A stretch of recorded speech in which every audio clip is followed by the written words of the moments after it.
Hey guys, Sunstreaker Wozza here. Welcome back to another Thursday live stream. And yes, as always, coming at you guys with the biggest, up-to-date, most important Transformers Earth Wars news, tactics, everything like that. So welcome to the stream, guys. So today's stream, we want to talk a bit about the legacy event. So I tried something for the first time and I thought I'll give it a go and see what all the hype is about.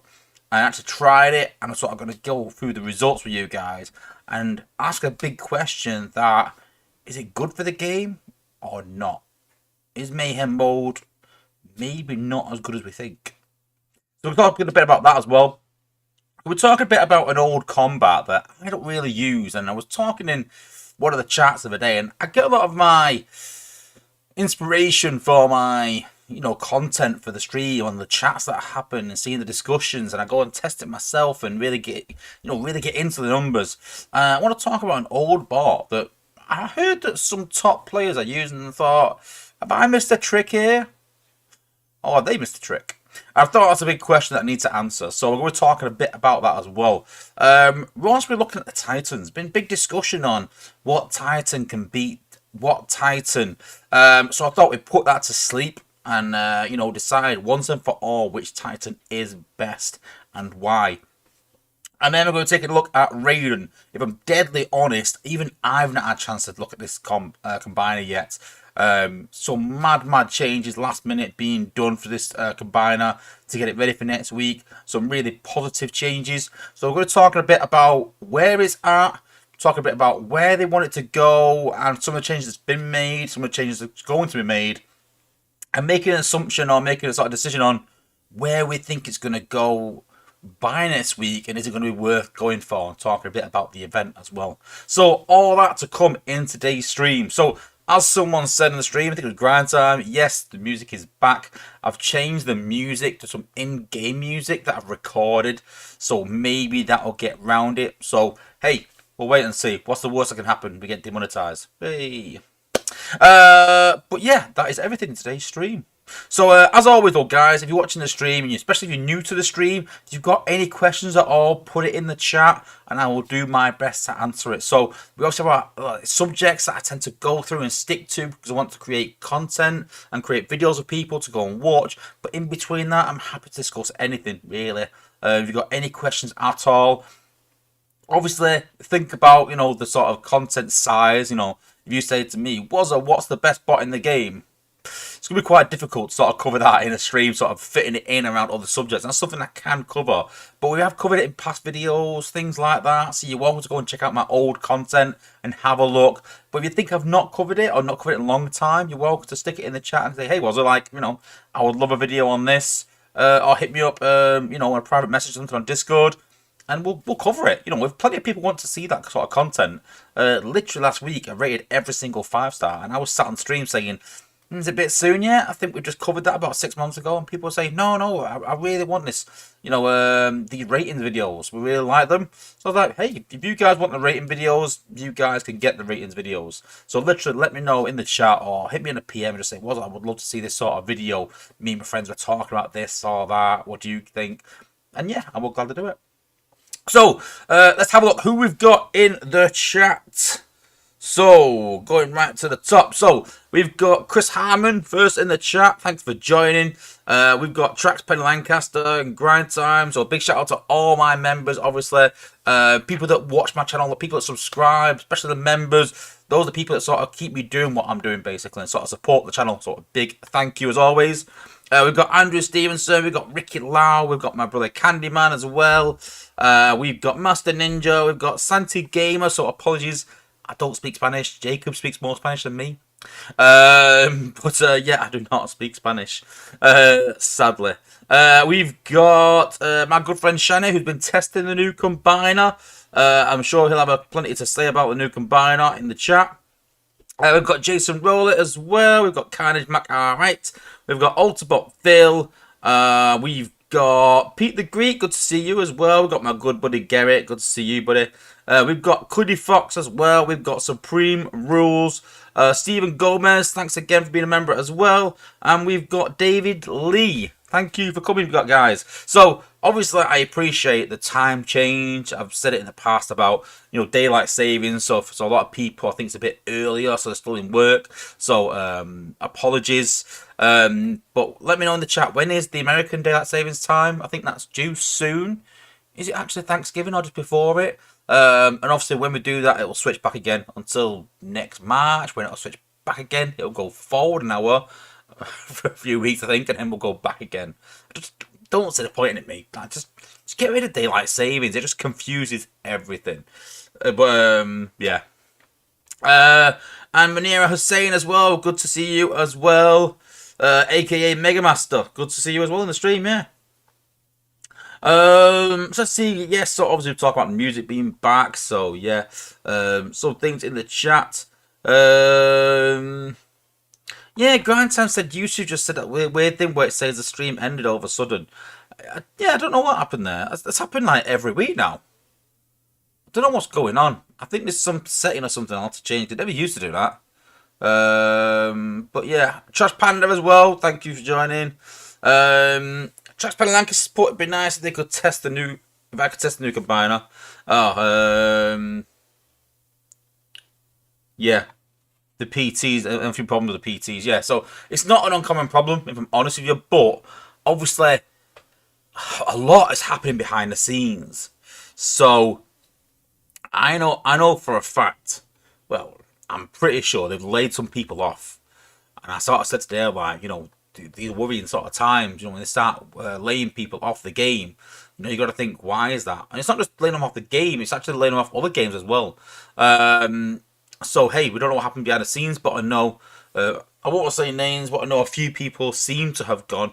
But listen, you can go on Discord, you can have a look, and there's certain people that are in the chats, that were in the chats with the Space Ape sort of tag, where you could tag them and they had the Space Ape, what's the word, priorities, but they could do certain things, like admin sort of things, so to speak. The role, they had the Space Ape role, and those people have no longer got that Space Ape role, which is a bit strange, because no matter which server they're on, they still have the Space Ape role, and I know there's a few people that haven't, which obviously means they've been let go in some way. So we don't know what's happening behind the scenes, but obviously a bit manic. Obviously Callum leaving, I presume Callum was on the same thing. I don't know. But obviously quite a few people sort of leaving behind the scenes, so I know it's a bit manic behind them, and I'm not unrealistic. Listen, when things like this happen as a business, the business decisions made that affect everything, and then things are slowed down and content releases are struggling to match up with, the release schedule, then I'm like, yeah, I get that. That's fair enough. It's the times where they don't have these restraints. That's when I start to get a bit frustrated, because I'm like, you've got everything in place, everything's where it should be. This content should be coming out on time. But yeah, listen, things are happening behind the scenes, guys. I do trust Dale, and he just says he doesn't know what's happening. I do believe him. I think if he did know, he would maybe say, yeah, but we're doing something, but I can't say. But he just said, listen, I don't have a clue what's going on, really. So we've just got to let them sort it all out, basically, and sort of get back on track again. But in the meantime, yeah, it's going to be a bit manic behind the scenes, and sadly, things like sorting the PT accounts out is probably low on their priority list. And I know that, listen, I get frustrating for some of the play testers, no doubt, but I sort of understand that their priority right now is getting that bot out, getting the combat out last week, obviously getting the new bot ready, and getting this combiner out, and then obviously getting the new legacy bot out, and then sort of like, catching up, so to speak, and then getting things in place. Because obviously you had Dale and you had Callum, and I'm sure Callum took some of Dale's jobs, where now Dale's probably took all them jobs back on again, and so Dale's got a bit swamped with catching up with whatever he's got to do, and got lots and lots to do. So no doubt it's all hands on deck at the minute. That's all I'm saying. So frustrating, I understand. I would be frustrated as well, don't blame you 1 minute. But yeah.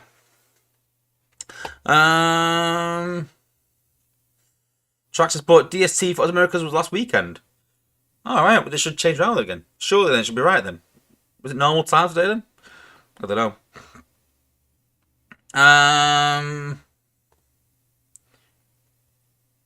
Scandiman, I'm here for any and all new Psychonus news. No news. It's like I said, it's been put on the back burner, sadly. It's been put right back because they're catching up with current content, and I kind of get it. I agree. I've always said that I would rather the content get pushed back and come at a later date, and it be good, decent content, than rush it and get it wrong. And they've done that, to fair to them. Whether that's... I just don't know if they've done that because they're saying we can't keep going on with this schedule, what we're doing. We need to push it back. Or it's just a one-off where they're like, yeah, we've lost some people behind the scenes, so we're willing to push the content back. And I hope it's not for that reason. I hope it is for the reason that they realise that, what they're doing isn't working. I hope it's for that reason. That was always going to be the reason. I hope. But you don't know. David Lee, do we know who the new bots are? No. And someone said, oh, is it Solus Prime in one of the chats? I was like, what makes you say that? Do you think that's because we got the weapon now that we're getting Solus Prime? If that was the case, when we got the Primer weapon out, then why did we not have Primer in the game? So some people are saying it's Solus Prime, but it could be, but I've not heard anything at all. So I very much doubt it. It wouldn't make sense to me, but hey, we've seen some crazier things. Grant, oh yeah, it's about the thingy, yeah. Any questions? Have a look. Munira Hussein, is Mayhem mode going to be in the Binary event? It would make things easier. I don't think it is, sadly. I agree, probably should be. But I don't think it is. Goody Fox, Callum's got. Yeah, I know Callum's got. That's the point I'm making. Yeah. But I'm not sure the reasoning why. Is it because he left the company just by chance at the same time? Is it because he got laid off as part of this sort of restructuring they're doing? I don't know.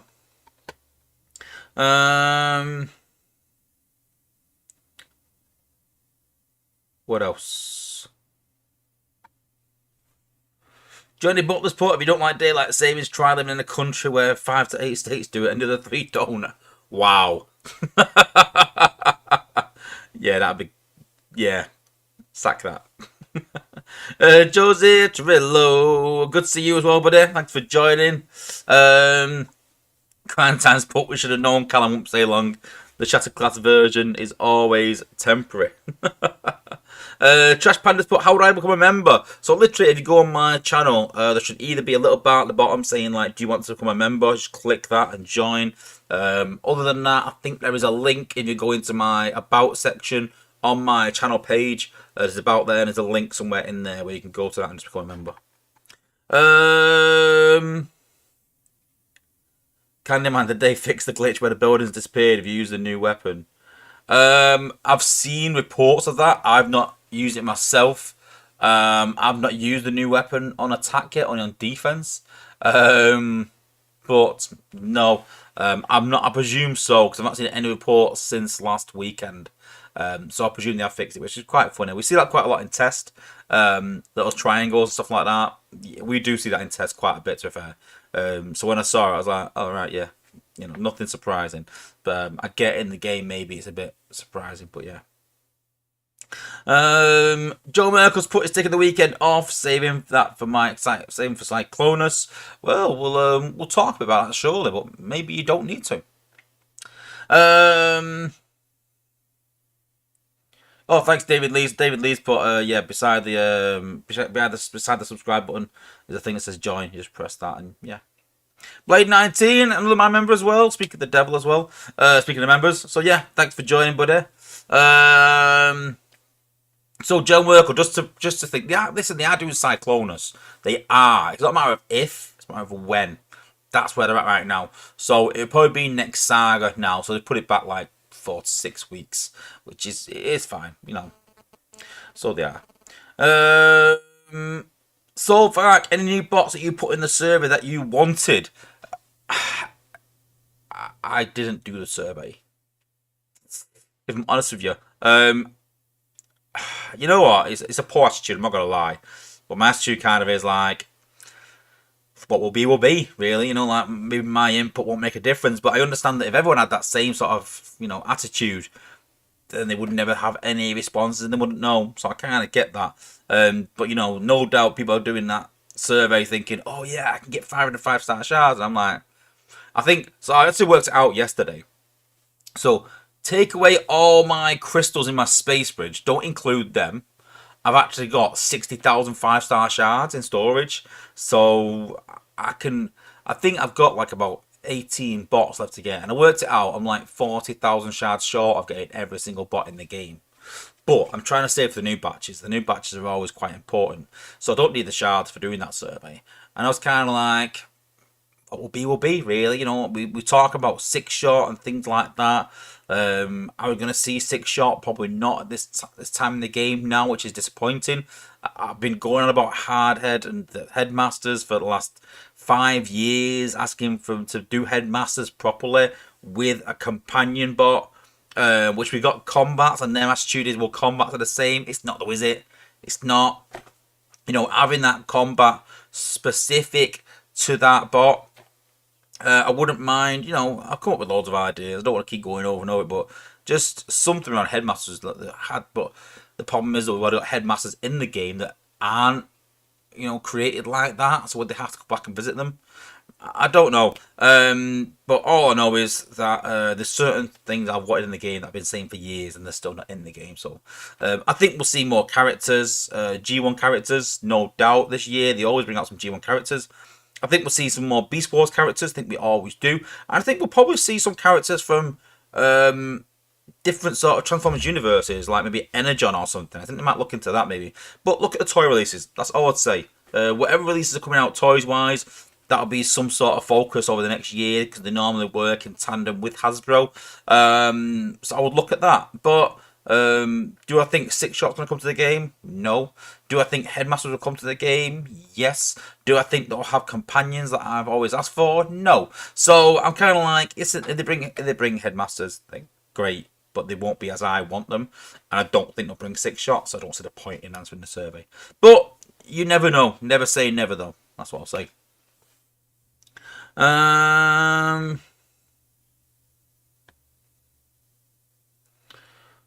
Chances put Dale must be watching the stream. He just sent me chests to unlock Raiden. Good. Master Ninja. As far as loyalty rewards, the 50k is literally 10 times the 5k rewards. So there's no bonus saving the 50k. No, there's not. There's not, to be honest. But I think the 10k has a cooldown. 51 doesn't. But you're right. There's not really. They've always said that, not too fair. Yeah. David Lee said he put in the survey for depth charge and Cyber Shark. I've not heard of Cyber Shark. I've heard of depth charge, obviously, but not soda charge. Yeah, Autobot Phil should be more of a chance getting the shards. Yeah, maybe. Yeah. How about comic book character Circuit Breaker? That rings a bell. Why does that ring a bell? Circuit Breaker. I don't know. It does ring a bell though. Can't think.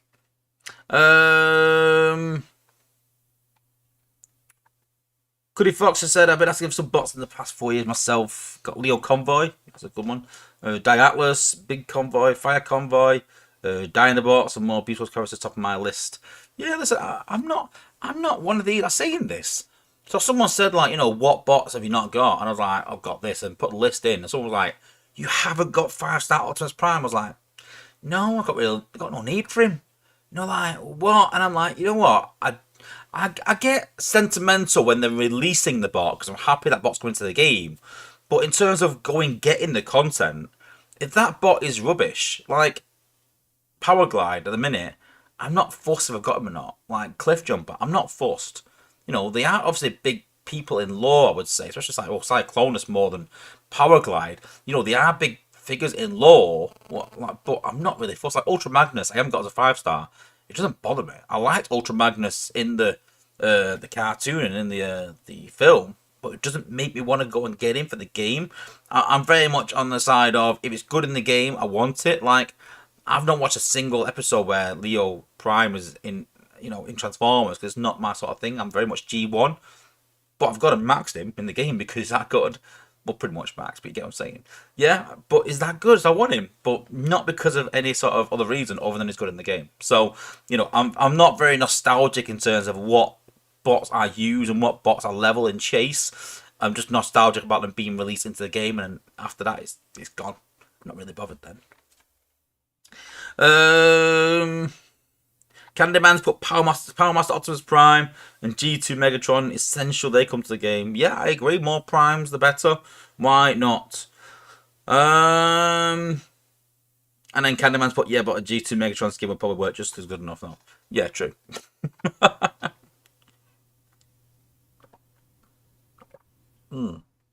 That's a good brew. It's a good brew. Proper brew as well. Not one of these rubbish brews that Americans have. Cuddy Fox put in Japan G1 is a lot larger. Consists of RG1 and the Beast Wars and car robots. I don't even mean by car robots. I presume that's different. Don't know. But yeah, Beast Wars are definitely not G1 though, are they? They're not. Beast Wars aren't G1. They're not. They're definitely not. Alright, cool. Let's have a look at this week's event and get into the newsletter. So with Bribery Grana, with Ninny Bong, this weekend's event is called the Yesterday War. And I still miss them old titles, you know. I still miss them titles where you would read it and go, that sounds interesting. But maybe the Yesterday War they have talked about this war update they are doing. Maybe that's on their minds. Who knows? But obviously more about that as and when. Is it still on? We don't know. I'll try and get some news out of Dale maybe to whether this war update is still coming or not. Are things on hold? I don't know. I'll have to wait and see. Lots of news obviously come on that, I think. But weekend's event is Lions Totalizer. It's 500,000 points. So it was advertised as a 500,000 individual. It's not. That's obviously ridiculous. It is an Alliance event. Just a bit of a, typo. So obviously 500,000 event. It's like about 12.5k per player. So it's quite achievable. So you've got bot XP. So you've got about 3 million XP. So these events are all right for, this sort of thing. 350,000 spark. I remember back in the day where, it was like 100,000 spark in these events. So, the game has come a long way in terms of helping new players get resources easier. Definitely. Then we've got 2,500 4-star shards. That's pretty much standard for most events.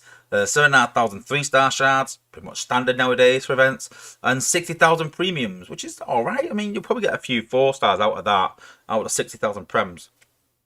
I did show some of my resources and people were like, oh my god, I can't believe we've got all them resources.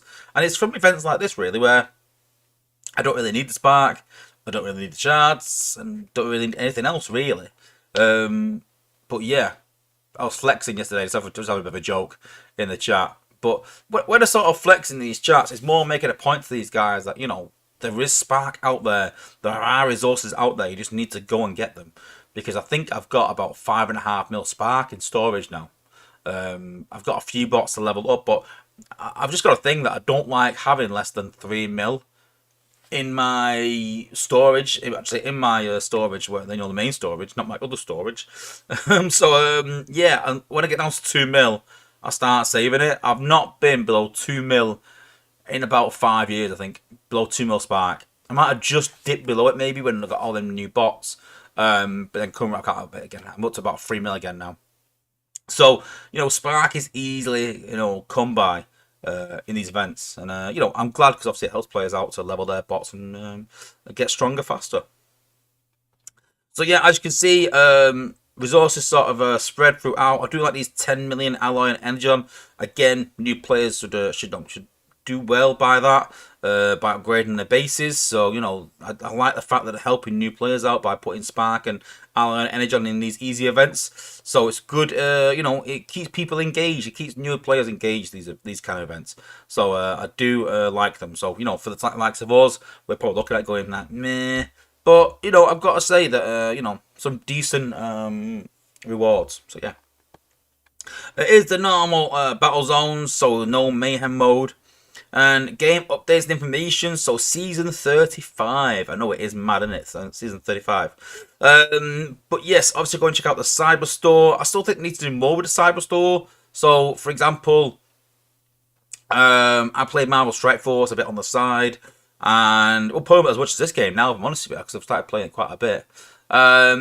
And you know, the fact you have to go to the store every single day to collect some freebies, I think that could be something they can do to get people going back. But I do realise that there's certain countries that it's not available in, and so I think that's what's stopping them from doing that. So, what do you think? Should they add freebies to the store? Do we sort of say, if you can't get in the store, that's your problem, or do we say no, keep it fair and keep it as it is? But then again, I'm not one to turn down freebies either. But yeah, let me know in the chat. Then the season 35 skins. I hate this skin. I really do hate it. I mean, like, I don't go for a lot of the skins nowadays. I don't really like the skins. They give you nothing in the game, and I'm also not one of these people that liked Fortnite and you go, oh, I've got to spend to get a certain skin. I was like, it's a skin. Same as sort of the nostalgia thing. It doesn't affect my game. If it improved the bot, then I'll probably go for it. But it doesn't, so it's not my thing. Sort of going for just cosmetics, not my thing. I don't mind obviously Dirge, his look there. That's all right. But not the skids. But obviously being a bot, I would get skids, and that is far too green for my liking. Then Saga schedule. So obviously just over halfway through the Saga schedule with the new combat release last weekend. So it wasn't a leaderboard. I'm obviously there. It was just a endurance. Which endurance, kind of, yeah. Yeah, it was an endurance event. So yeah, we'll talk a bit about that shortly.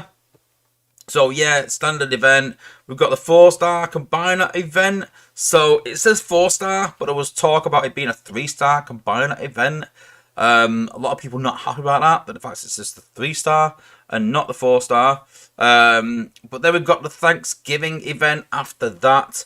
Nice easy event. That's normal again around Black Friday as well. But I think Black Friday will be during the combiner event. Is Black Friday the 23rd November, or is Black Friday the beginning of December? Let me know in the chat. But it'll be around that time. So obviously normally have some really good sales around Black Friday. Loads of crystals in loads of batches. Hopefully we'll get some decent things this year. I mean, the batch, the bundles they've been putting out have got a bit better this year.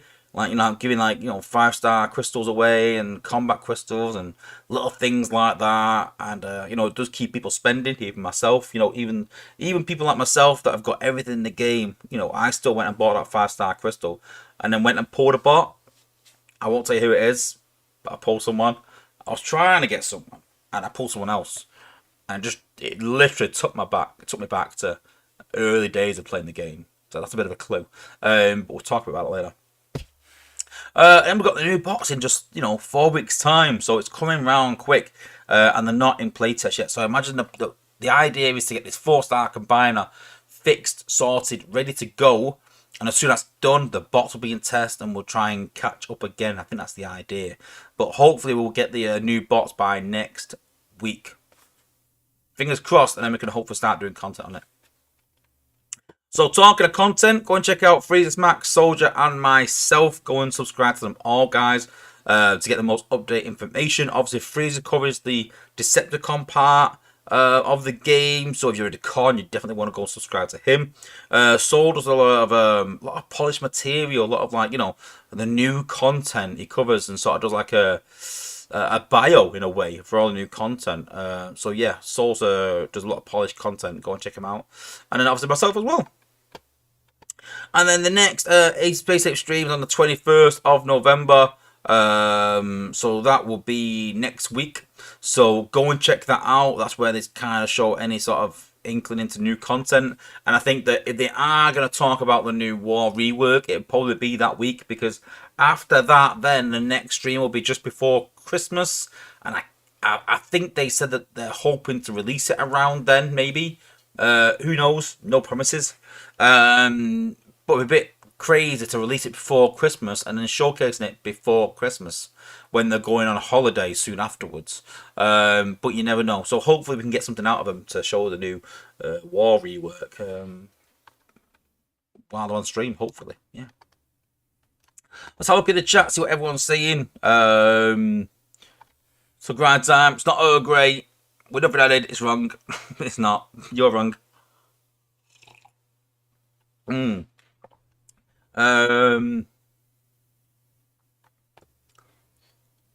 Let's have a look. Skid and Grimlocks have both been... yeah, I'm not a fan of the skins at the minute. Yeah. Master Ninja Skids would never get lost in battle with that skin. Yeah, fair point. But then, yeah, but there's better skins out there just than green. I like the Alpha Trion skin core. You know, makes him a ghost. You'll never miss him on battle either because it's like, you know, it's a bright white. Trying to put the match's ability. So Carnage Mac Allies put Black Friday the 29th, I believe. Yeah, that sort of makes 29th? No, Sunday's the 29th, isn't it? So it'll be 27th then, I think. Just seems a bit early, 27th, no. Goody Fox, I don't know why Grimlock is supposed to be with every holiday during Easter. They put rabbit ears on him. Why not give us maximal? Yeah. Well, yeah, because he's not in the game. That's why they can't put a rabbit in the game. That's why. And you've got to think licensing as well. So, but yeah, it just seems to be Grimlock. Just seems to be the go-to. Marathon Beyond, but I don't feel very enthusiastic with new combiner. Jesse always does bad. Well, I said I don't think Jesse's with the company anymore. I think Jesse has left. It's not down to Jesse. To give you a bit of an insight, Dale has taken over the new combiner, which is, you know, positive news because, you know, Dale did nose cone, is one of the best bots in the game now. He is, believe it or not. I had someone in one of the chats saying like, he's really that good? I was like, it's pretty much Pipes in a different way, and Slug, who are two of the best bots in the game, and he's not far off them. So yeah, very good. He did Drift, and Drift was one of the worst bots in the game before Dale got hold of him, and now he's pretty good. I wouldn't say one of the best in the game, but he's good. Hopper came from the brink to being a half decent bot.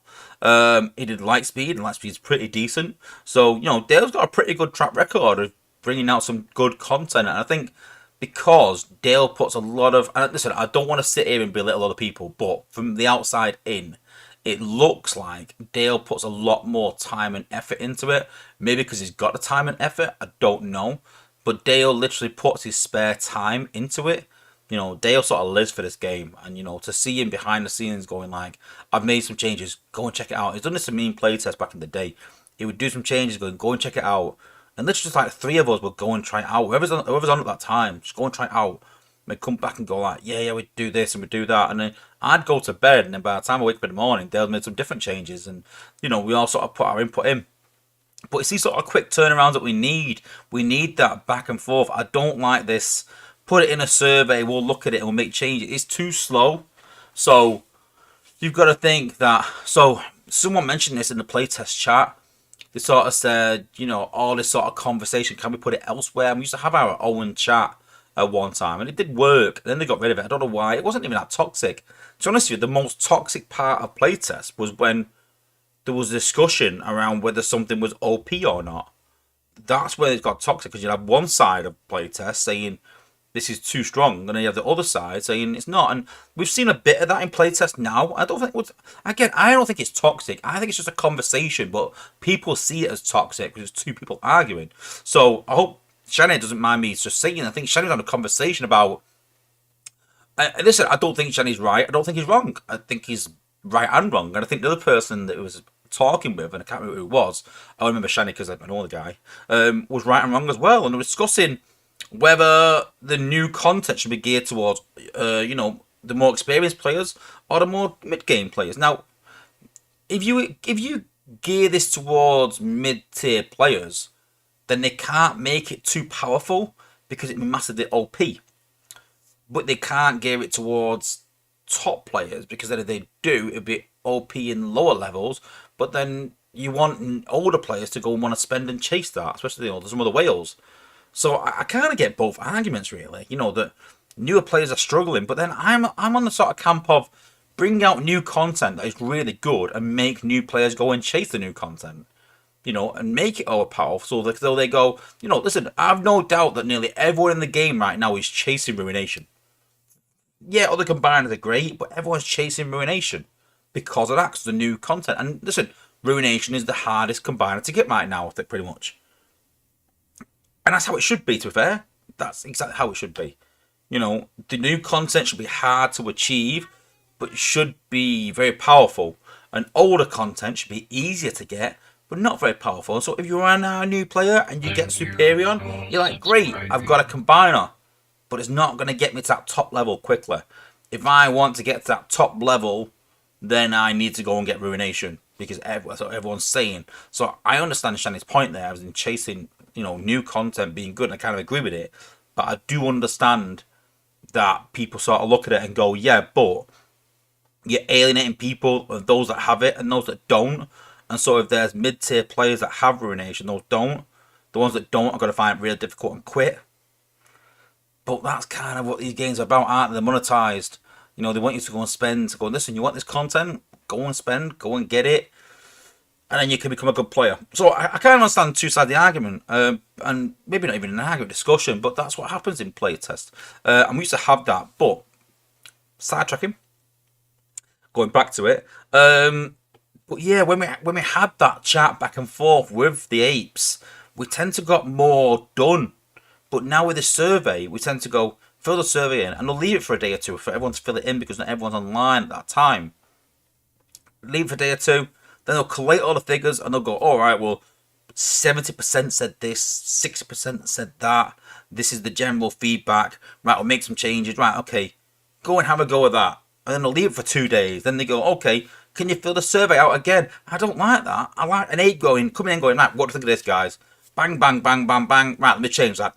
Right, I've changed it. What do you think now? Is that right? No. And it just gets the balance right, because you can swing like from really poor to OP, and then you go, right, at least we're somewhere in the middle. And you can get it balanced a lot faster. And that means that when it comes to the game, it's a lot balanced. So I like these discussions in playtest. I'm a big fan of that. Whether you agree with it, whether you don't. And sometimes in playtest, they used to go, here's the options, 1, 2, 3. Because they can see the discussion going on. What do you guys want? Vote for it. And then leave it for like 24 hours or something, which is fair enough. And you would go, right, who votes for the most? Right, okay, one got the most votes, we're going for one. And even though I might vote for 2, and I'm sat there going, well, I disagree with that, I can't disagree that the fact that the majority have voted 1. So you're like, I've been outvoted. That's democracy, go with 1. So, I've always said that playtest should be different. And the way that Dale's doing it right now is that way of constant feedback, constant tweets, constant changes, and I think that hopefully we'll get a good, some good content out of this because of that. But again, we'll talk a bit about that later as well.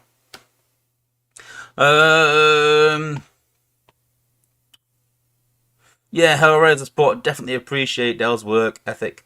Yeah, I do. I've always said that that without this game, without Dale, I think this game would have died a long time ago. I really do say that. That's true. Thanks for subscribing, Wayne Wozza. Is that right? Thanks for subscribing if you're in the chat.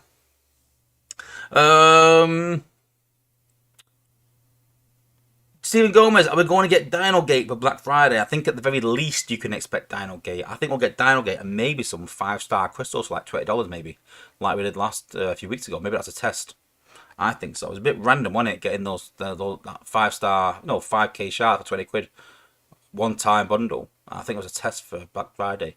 Because I don't think they want another Dino Gate where they do it and everyone goes like, buy. So, yeah, I think it was a bit of a test. Also, Phil, teaches how to use nose cone to great effect in Hanover Wars. I'm on it. I am literally leveling my nose cone next Mayhem event. So that'll be the idea. So the Mayhem events are the ones where I really go at it and power level and spend on. And although we'll talk about it by shortly, yeah, I do want to really level some bots, and nose cone is definitely one of few bots on the list, along with Lightspeed. I want to level Lightspeed for an outpost. I want to level nose cone, and I want to level Blue Streak. So Blue Streak to 60, nose cone to 60, and then Lightspeed to like 69. I think that'll be me done then for that endurance, and then I think the next endurance after that I'll be getting Blue Streak and nose cone up to 69. I might even push Blue Streak to 69, I think, on the first endurance and use a skip. No, I'm not in a desperate need for nose cone because I've got pipes and slug. I don't really need nose cone, but I want him for content, but I've no rush for it. That makes sense. So it is a place in the in the works. Maros and Biano's put, if Dale's doing it, do they make any change in good direction? Wait and see. Literally, I'm going to cover it later on. Don't worry. Blade 19, my wife's not happy about combiners lasting 25 minutes. We talked about this last week, didn't we? How like wives all sort of know like what combiners mean and do, and you know, we're like, I can't believe I've got a combiner active and now it's 25 minutes. They're like, what? Use 15 minutes. Now it's 25. What? But I found that I don't need the time anymore. I found that where before I was rushing 15 minutes, I'm now using like 17 minutes, which is what I needed in the first place. I'd always leave it like a bit short, and now I'm using 17 minutes, and then I've got 8 minutes to spare, which I'm fine with that, no problem at all. You know, I'm not sitting here saying like reduce it down to 18 minutes for 1 second. But you know, yeah, I'm happy with the change. Really good.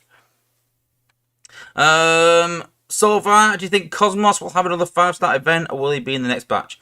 He won't have a 5-star event. They only generally do it once, and it's exclusive to that event. But he probably will be in a batch.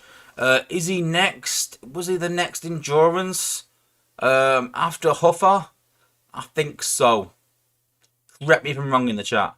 But if so, and I think he was, that'll probably mean the next batch. But I think that'll be in January, Feb.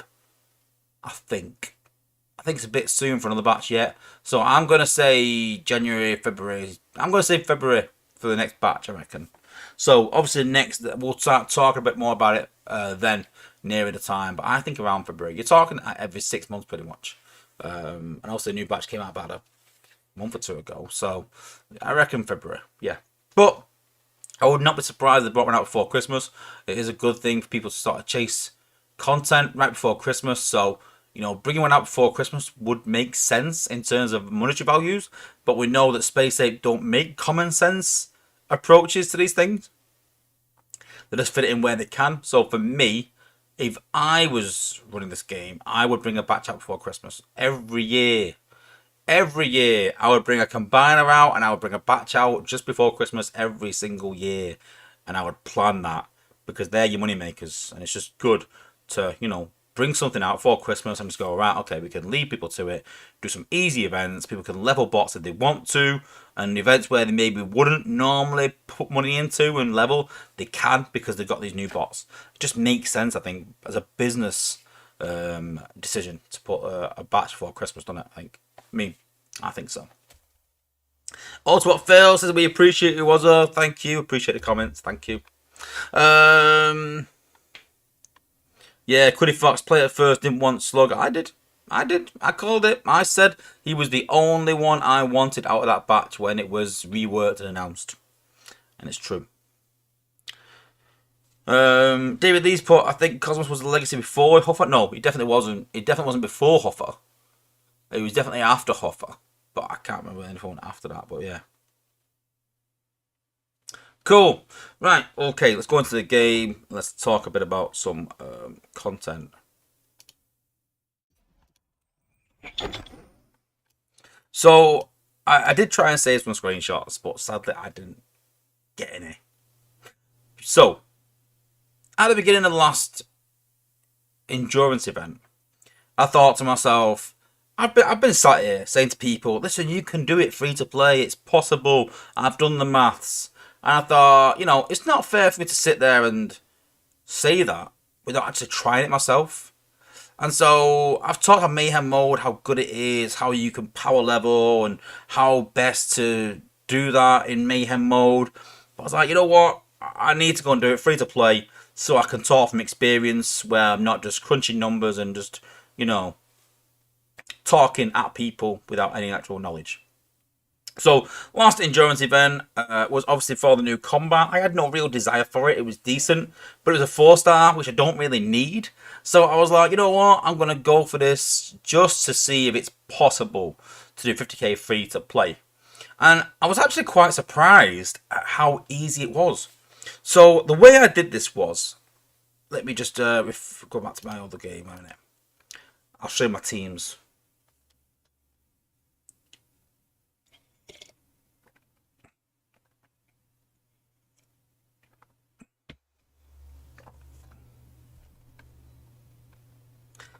Sorry, bear with me.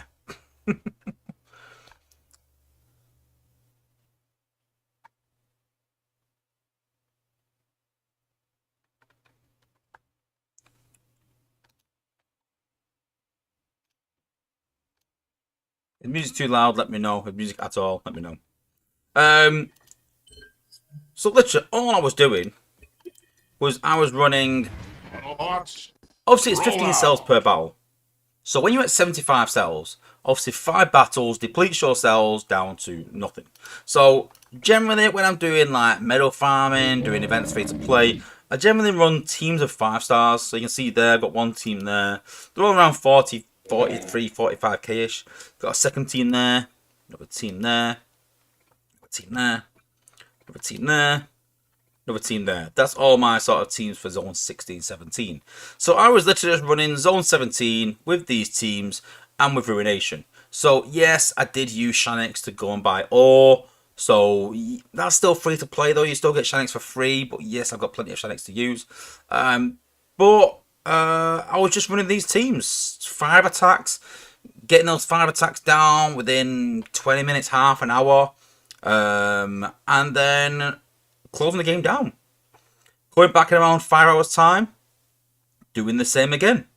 So that's it, every 5 hours. So I did day 1 and I got around 5,000 points per run. It's about 1,300 points for one battle in zone 17 with Ruination and a full team. So I was getting about 1,300 points. So once I was doing 5 battles, I was getting about 5.5k. So there or thereabouts. Sometimes lost a battle here and there. It was about 5.5k per battle or per run. And so I thought, well, yeah, all I need to do is log in 3 times a day within every 5 hours. And this is quite achievable because you've got 5k 3 times a day, that's 15k. You've got 15, 30, 45. All I need to do is do 1 extra attack. I've got 50k. Pretty simple, right? And it literally was that simple. Dead honest. Now, yes, granted, you do need 5 high-level teams in Zone 17 to do this. But the point I'm going to make is that what happened is, I was on the last day, and around 7 PM in the afternoon, I'd completed the event. Because what I didn't realise is when I was doing the maths, I was like, yeah, 3 attacks per day, 15 hours, dead easy. But what I didn't think was you do an attack, you get 5k, you wait 5 hours, you do your second attack, you wait 5 hours, do your third attack, wait 5 hours, do your fourth attack. So because the first one is obviously at 0, and you're doing 3 attacks, after that every 5 hours, you're actually doing 4 per day. So you can actually get 20k per day quite easily. So when it comes to day 3, it was about 7 PM, I had 50k, I thought, I could probably do 70.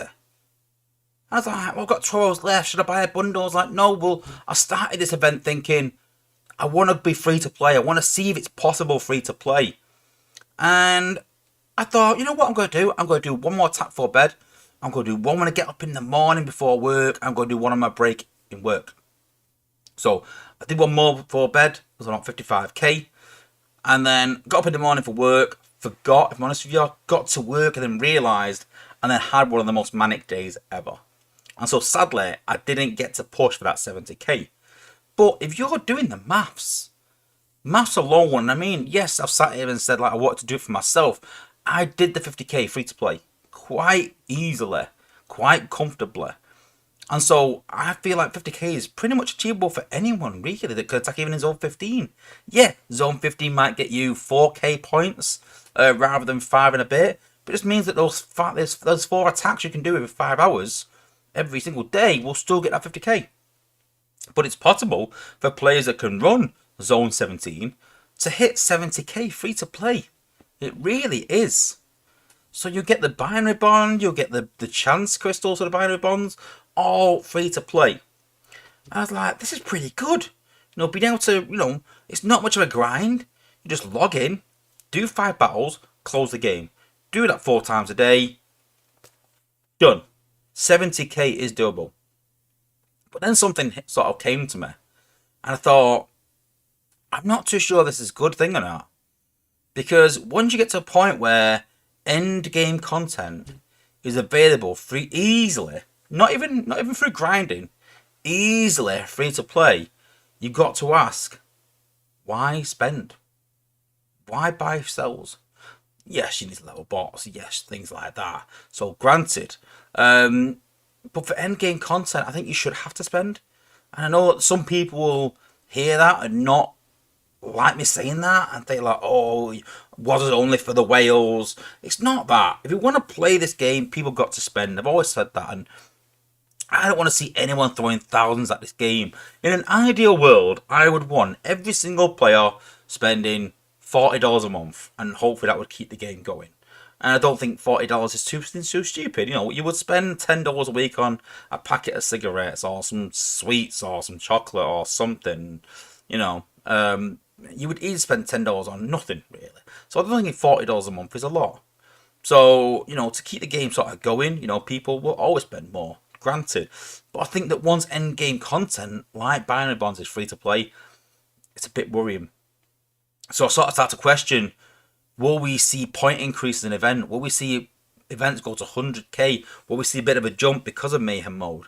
And then you got to ask, because of that, has Mayhem mode even done anything for the game maybe? I just think that we've gone from one end of the scale to the other. We've gone from one end where these things are totally out of reach for free-to-play players completely. And it wasn't really, you know, even if you grinded, absolutely grinded, you weren't getting nowhere close. And now we've come to a point where we're saying, log in 4 times a day for 15-20 minutes, and you can get end-game content. So let me know what you guys think in the chat. Is this a good thing for the game? Are we sort of killing the game by making things too easy? Is it too easy? You know, am I being a bit unrealistic? Are you sort of sat there going like, Zone 17 for me is unrealistic, Wozza. Zone 15 is hard enough. I don't have Ruination. I'm not that lucky. And I'm going to really struggle to do that. But you got to think, if you could do 20k points per day, give or take, 22k, then, you know, that 70k points is really achievable for most players. And yes, I don't mind some events giving out some decent content, but do we really want to give out new content that SpaceSafe have spent money on producing and bringing that to the masses, free to play? Will it kill the game? Let me know in the comments. Let me say what your opinions are. And have a conversation about it. Yeah.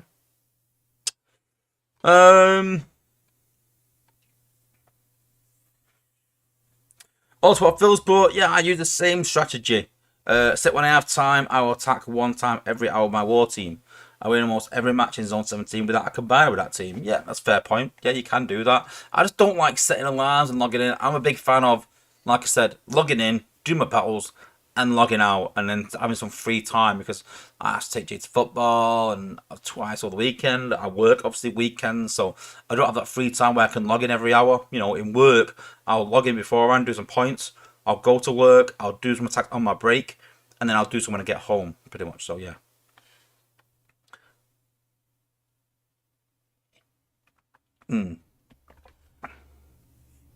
Darklands, I got a total of 3 BBEs. Don't say that. I really wanted to get that BBE free to play, and I didn't because of work. But yeah. Johnny Butler's put, I did 52.5k. That's pretty much what I did in Zone 17 though. In Zone 15 with all the extra fuel from the side pass. Yeah, that's a fair point. I suppose if you're free to play, then the side pass doesn't count, I suppose. I forget that sometimes. I think that that $10 is free to play pretty much, but it's still possible with free to play though. It just means you're doing 4 attacks rather than 5. 15, 30, no, 3 attacks. So yeah. Also, what Phil's put, you should pay for convenience, not because items are behind a paywall. Yeah, but when the convenience is not there, then you know. Darklands, I was going 3 Zone 17, 15 fuel cells, then 15, 16 run solos. With Ruin, 5 SCs to maximise binary usage. Yeah, I don't get that though when people say that, to maximise the binary usage, but you understand that if you do 5 attacks for 5, so let's say 6 attacks, make it easier, for 5 fuel cells over 20 minutes, if you do that in 2 attacks with your binary and get the same amount of points and then stop playing, you've not wasted your binary because you've got the same amount of points you would, even more, but in less time. So although your biome is sat there wasting away, you've already utilised it by doing the 2 extra attacks. So why do you need to maximise the time with the combiner? I don't understand that. I've seen a few people say that, and I'm like, sure, that doesn't work out, because the 2 attacks you would do rather than the 6 in less time is the same. Just means you're wasting your time, surely. I mean, if you're doing it because you want to play the game, then fair enough. I can't argue with that. It is what it is. But yeah. Trax has put Mayhem mode though puts end game content in reach of mid to low level players. Well, yes, high level don't have to spend. They say that is only less than 10%. More players are now buying fuel cells. Hopefully, yeah, you never know. RG has put it's not fair that you get more points for 5 fuel cells on average compared to 15 in Mayhem mode. Should be the same. Pushes people to play more, going against the whole point of life balance. You don't. You get more 15. You get more points of using 15 fuel cells. I'm pretty confident of that. That was always the way. RG's put zone 16 was too random. Yeah, I want to say that as well. That I've seen people saying like, why is there a max base in zone 16? It should be in zone 17. I don't think people understand that zone 16 and 17 are the same. The only difference is zone 17 has prime effects. So you will have max bases in zone 16. The same bases that are in zone 16 are in zone 17. The exact same bases. The difference is, though, you have prime effects. In zone 17, you have extra HP and extra DPS. That is it. No difference. Cuddy Fox has put, I could do 22k points a day, but I have a life away from the game. Yeah, we all have lives away from the game. I had an easy weekend doing that 55k, honestly. Hero Res has put, yeah, Mayhem is great, I love it, but free to play still requires a grind of still having to log in 4 times a day. SA will still make money off of those who don't want to commit the whole weekend. Yeah, that's what I think, though. I don't know. Do you have to commit the whole weekend on Mayhem? You know, do you just log in, do 5 attacks every 5 hours? You know, I don't think that is a grind for me. But then again, I don't know. Sometimes, like, we talk about this in work, about different, you know, generations. And I don't know if anyone in the chat played Transformers Legends. That was a grind. Now, I'm talking, you would play for 12 hours a day for like 3 days out of 5. You would play every waking minute to be a top player on that. That was a grind. I played that game for 16 hours straight sometimes without a break. And I mean 16 hours straight, guys. I remember one weekend, I can't remember what bot it was coming out. I don't know what it was, but I think it was Unicron. And everyone was like, oh my god, Unicron event. It was like a team v team event. And I was the main player. I don't want to get into it too much again, but long story short, I've said it in the past how it works, but you got matched with other random players of different levels of skill. So they'd always put like 1 or 2 top players with some medium ones, and I was the top player in that group, and I was sort of like, you know, pulling the strings and tell people how to do things and how to play the game and trying to get the best out of people. And this is why I really like that event structure. I said it would be good in this game in some way if you could. But it was really good to sort of play with other people and teach them things about the game and get a bit of a team ethic, even if it was just for that one, you know, 6-day event, whatever it was.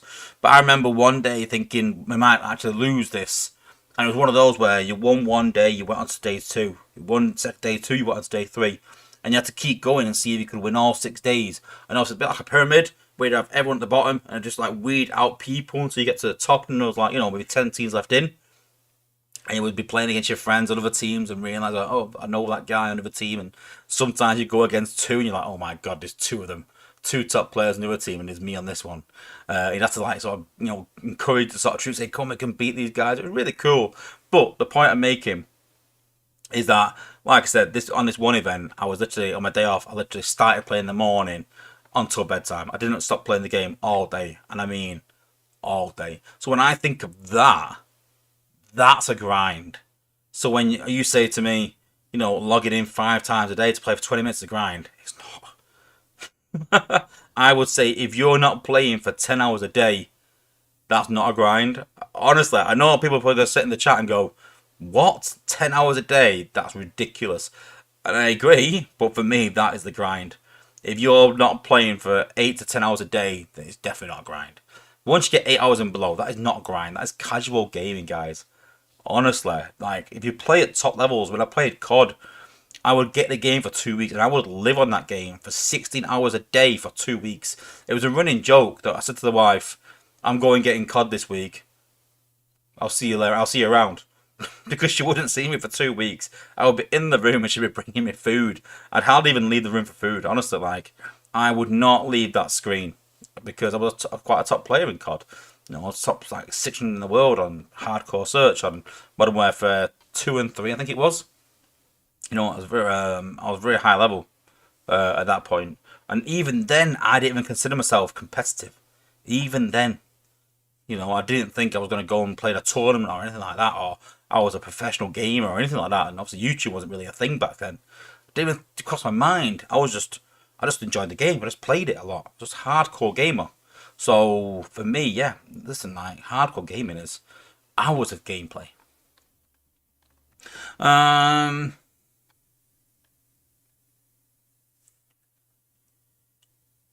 Tracks by Lancaster put, I got 2 BBE, actually pulled one from a crystal and almost fell on the floor. I got the other at 70k. Cool, good. King Grimlock's put, I don't have 3 days of regular playtime. Your method presumes that's the availability. Yeah, but again, like I said, I don't think it's impossible for people to log in 4 times a day, every 5 hours ish. And again, don't think for a minute as well. I was sat there going attacking and going timer. I was sat there, I did my tax, I go, right, okay, when's this timer run out? In about 5 hours time. That's about 5 o'clock. Right, I'll log in at 5 before I go to work and I'll put them points up. I'll do points then. Then I'm on my break at work around 9 o'clock, so I'll do a few battles at 9 o'clock. And then I'm coming home, and then by that point, it should be full again. I'll do another 5 attacks when I come home. Then I'll get up in the morning, whenever I get up, I'll do a few attacks. I'll take Jay to football, that's about 3 hours. I'll come back, I'll have something to eat, and then I'll go on again. So I wasn't setting alarms and going like every 5 hours. I was just looking for a day and going, when can I sort of fit this in? Because it's 20 minutes. You know, you would watch a bit of YouTube video in 20 minutes or do anything or whatever, you know.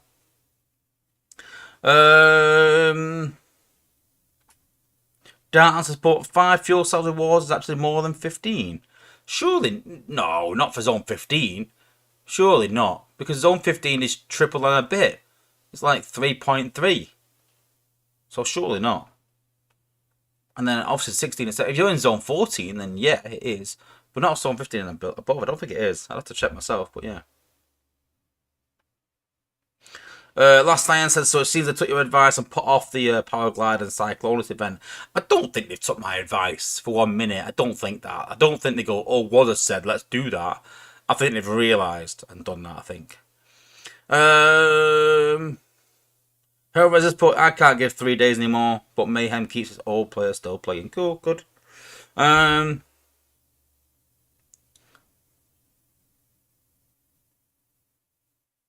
Start and support Zone 15 as an example. Average for 15 fuel cells is 680. 5 FC average is 255 times 3.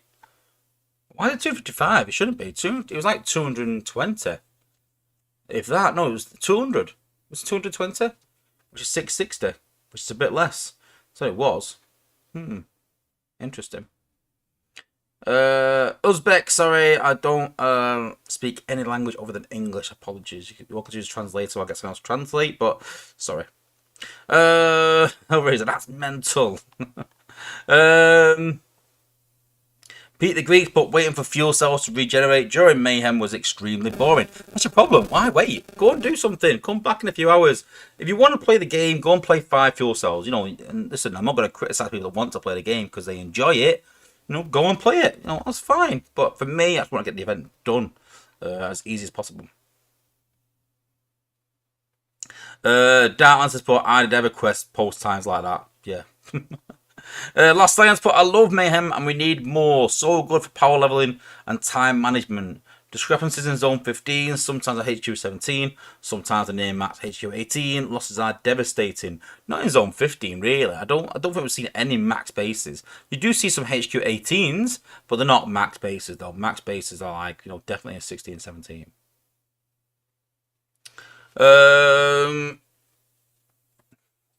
Yeah, Cuddy Foxes, but I think I say put a bonus on 15 fuel cells to give more. I got more than 240 on Zone 15. I'm pretty sure it is, but I don't know. Yeah, and Dallas put even XP is more. 1,400% versus 3 times 3 versus 3,400. I'm pretty sure the XP is more as well on the 3. I don't know, but I'm not going to sit here and argue the case because I've never played for 5 fuel cells. But next Mayhem, I'll have a look and I'll see out of interest. Sky Knight's put saying to free to play can be achieved is a Mr. Miller. The levels within that free to play spending pending the amount of level. Some folks don't have those high teams to hit the higher levels. No, but you can. I would say most people should be able to hit Zone 15 with 5 teams. I think that if you haven't got 5 Zone 15 teams, then you can sort of admit that you're not going to get end-game content anyway. But I would say mid to high players should easily be able to do Zone 15. 5 attacks. So even then, yeah, alright, I can log in 4 times a day and get it done free to play. Some other players might have to do it 5 times a day and log in. But it is still possible free to play. Yes, you probably need a side pass. I will concede that having the side pass is not really free to play. But for me, I kind of think that the side pass is kind of a given, that most people will have that. But I understand some might not. So although, I will sort of, concede again that if you haven't got a side pass and you are a mid-level player, then yeah, it's going to be hard, but I still think it's possible free to play. If you can attack Zone 15, I think most people with a combiner should be able to do that if you save your resources for those events. Now listen, some would say, yeah, but I need my Shanks for elsewhere. That's fine. Nothing wrong with that, but then you can't obviously then say it's not achievable free to play because you've chose to use it elsewhere. That's the choice you made for your account, and that is fine. That's your account, it's your choice. But, for me, that end-game content that you cannot get without using those resources, you'll save them resources for that. Rather than spending on something else. ZB22, did I miss anything? And they should get rid of 2-star bots. Yeah, I kind of get what you're saying. You're not wrong in a way. But in every game, there's like a low level that no one really bothers with, just to sort of fill the voids. So if they got rid of 2 stars and put only 3 stars in the game, it'd have a massive economic impact. Right or wrong, I'm not saying it is. But if they did, that means that every crystal you opened, you would get, is it 90 4-star shards? So that means that 4 stars will be more attainable. But then because 4 stars are more attainable, people get more dupes, which means 5 stars are more attainable. And because 5 stars are more attainable, it means more end-game content is more attainable through just crystals. And so the economic impact is quite hefty. And so 2 stars are there, really, not for any reason that they're useful, but just to sort of fill that void of when you open crystals, there's like a meh reward, which, let's be honest, every game has that, where you open something and you get crappy rewards. Jake plays FIFA. He opens a pack, and he'll get some 82s, what he calls fodder. And that's what I see 2 stars as, are just sort of fodder really for in the game, just to sort of fill the crystals up with content that's like meh. So when you do get a decent content, which is the 3 stars and 4 stars, it just means you're getting something. So, but then again, if we did that and got rid of that, there'd be people saying get rid of 3 stars. So, you can't win.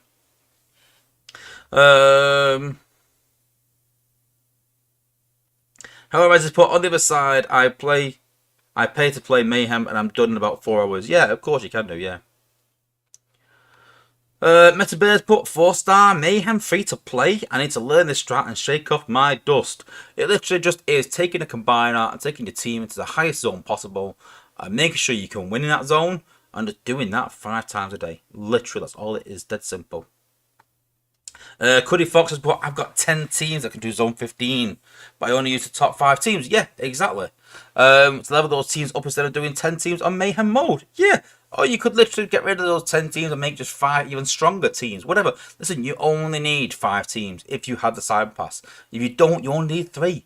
I would expect most decent players that are chasing endgame content, chasing it, not getting there, not endgame players. Any player chasing endgame content should be able to do 3 Zone 15 battles very easily. and doing that every, like, you know, every 3 hours, you know, I don't think is, you know, ridiculous, really, you know. Down and support, I didn't even push on my alt account and still hit 42k. Was that free to play though? Totally free to play? Did you have the Cyber Pass? Let me know. But yeah, 40k is very, very easy. Wizard Bonnie put, hello, I'm new. I liked and subscribed. Thank you, much appreciated. Hope you're enjoying the stream. Stay tuned. We'll be covering some decent content towards the end of the stream. I always leave my decent content towards the end, just try and keep people engaged. You know, always leave wanting them more. Always leave wanting them. What? Yeah, always leave wanting them. Always leave them wanting more. Sorry, I forgot how to talk English there for a minute.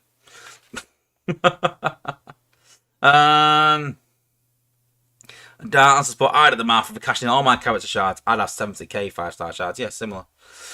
Johnny Butler, crappy reward. Yeah, they're called MK3 battle boosts. You're not wrong. Meta Bears put combiner in zone 16. 125 minutes be a waste then? Or does this require content? So I think honestly people need to get this out of their head. If you've got 25 minutes of a combiner, you don't need to use it for 25 minutes. Just use it for whatever you need. You know what? If you use a combiner for 10 minutes and it gets you that content, whatever, then use it for 10 minutes and leave it for 15 minutes. You don't need to have it. If you use it for 17 minutes, great. Don't use the 8 minutes. If you use it for 3 minutes and that helps you, don't use it for the other 12. It's not the end of the world. I'm all for, like, you know, getting the most out of it. But if you can, I don't understand that. If you can do 5 battles in 15 minutes, say, or even less than that, like 12 minutes. If you can do 5 battles in 12 minutes and the combiner is 25, but then you could do 15 attacks in the same time and get the same points. Why not just do the 5 attacks and let the combiner time run out? You're saving yourself time. Am I missing something? Surely that's simple maths that if you do the attacks 5 times and the combiner then carries on, but you don't need it, but you're saving yourself time doing that, then sure, that's a good thing still, regardless. You've still used the combiner for that job of getting you 5k points. So if you can get, if I had a choice between using a combiner for 25 minutes and getting 5k points, or using a combiner for 10 minutes and getting 5k points and wasting the other 15, I'd choose using it for 10 minutes and wasting the 15 because I'm done in 10 minutes. I'm saving myself time.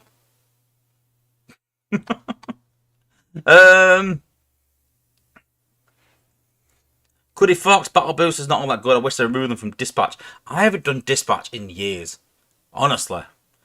But they need a copy reward too. Yeah, but Meta Bears put God Neptune in Zone 16. I'd say if you're going to do 16, you might as well do 17 because they seem to be quite similar. At one point, 17 was actually less difficult than 16, weirdly enough. Someone told me half through the event. I was like, why am I learning this now? But I think they said they're going to fix that. But I would say Zone 15 is a lot more, I wouldn't say achievable, less random. Zone 16 and 17 is very, very random. You would literally get a new HU18 with no power cores, with most defenses at HU18, but not all of them, and outpost bots with around level 62, 63, where you will also get a maxed out base with maxed out cores, all the prime cores with Beachcomber and Twin Twist on defense, bots like that, slash and stupid bots that you don't want to deal with. And so I would definitely say go Zone 15. Like, there's some nasty Zone 16 and 17 bases that you do not want to face, and losing 15 fuel cells at a time is a hefty price for doing that. So I advise you not, honestly. I know people do, but I wouldn't.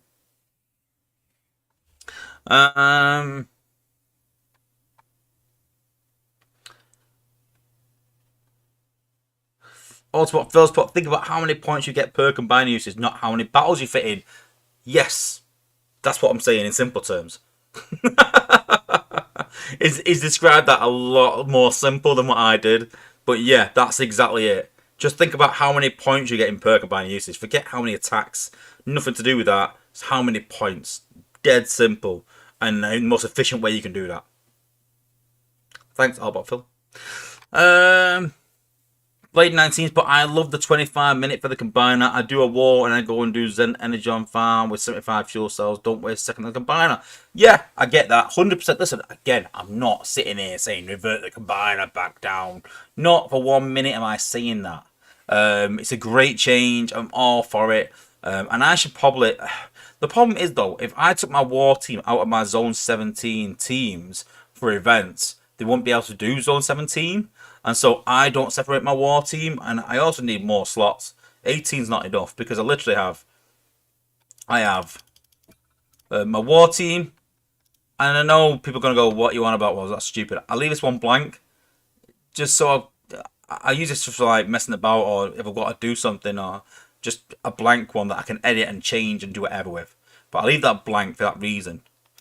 Then I've got my Zone 17 teams up to there. Then I've got some Zone 15 teams. So let's just say I need to go and hit in Zone 15. I could probably do 2 or 3 bots, but I'll take 5 again, just to make sure. So say I don't want to use combiner. These teams will generally do Zone 15. Then I've got all these teams for Zone 15. And see there, that's another one. I use that for backdoor attacks normally, that 18 there. So I actually need more slots. I need like 30. Then I could have my war team, my event teams with my war team, and I could have my war team separate from my Zen farming teams as well, or my resource teams or something like that. I could separate them a bit more. But yeah.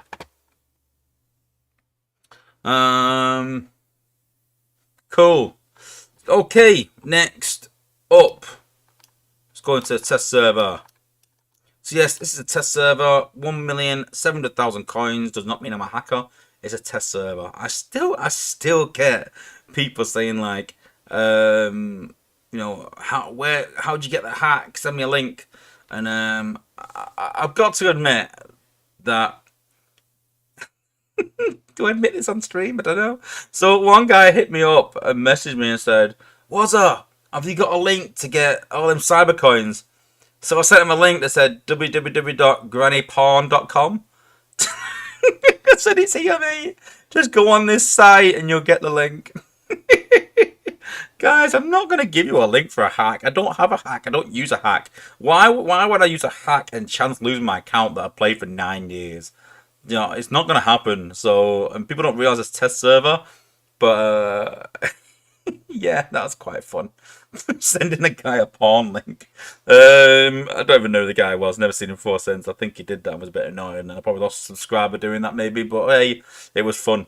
But, yeah, it's, having 1,700,000 coins, guys, does not mean I'm a hacker. It's just my playtest account that I get given from Space Ape. So, yeah.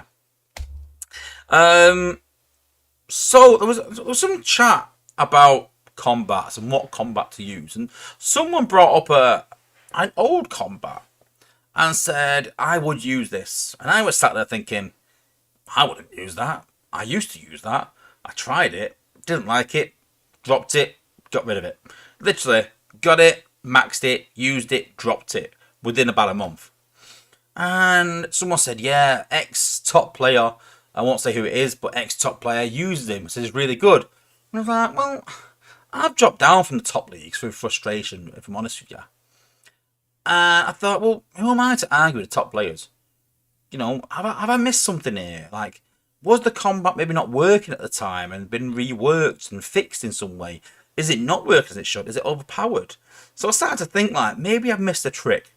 And so I thought, you know what I'm going to do? I'm going to put it through its paces and do a test. And I've done this in the past where I do what I call a naked test, where I take all combats away, I take every core off, every sort of thing I can, and I try it just with that one combat maybe, or different combats, just to test and see if that is the case, if it's working as it should. Is it better than X content, to be comparable, because you're doing like for like. And that combat is trip up.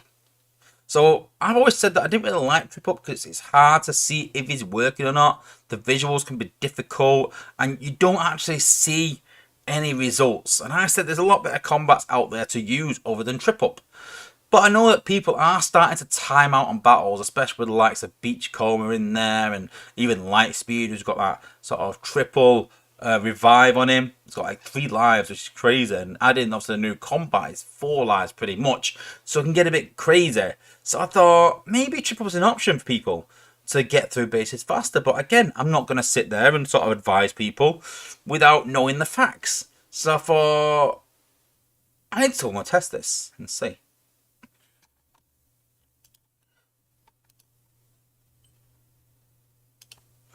So as you can see here, I've got a team of all gunners and just a couple of healers to keep them alive, because once we go Prime League and hard battle, it does reflect back from resource buildings just to do damage to my gunners, so I need some healers in there. So literally what I've done is every single bot is completely blank, naked as I call. So they've all got no cores, they've got no combats whatsoever. See there? Just to prove it, we'll go through there as well. Look, nothing there at all. Even Ratchet, nothing there at all. Retgar, nothing. Just to prove it. Sunstreaker, nothing.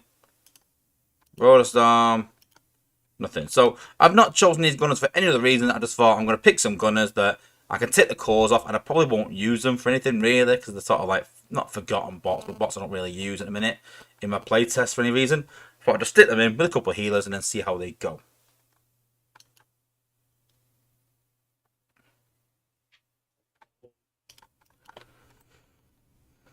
So you can see here, I've just took all the resource buildings at the front, and all I'm going to do is I'm going to time how long it takes for the gunners to get through all these resource buildings. Now, granted, there might be some slight variation because they might split a different way, but I'm going to try and drop them all in the same place, every single attack, just to give me an idea. So we're going to go off the battle timer and see how long is left. So obviously, the least time that's been taken off means it's quicker. So obviously, if it says, you know, there's 2 minutes 50 left, and with trip up it's 2 minutes 55, then obviously trip up means it's 5 seconds faster, not slower, if that makes sense. So let's drop all the gunners. I'm going to drop them right in the middle here, right at the back. Sunstreaker. There we go. So you can fast forward a bit. So you can see the timer up to the top here, 3 minutes 23. That'll go down. So I'm just going to fast forward a bit.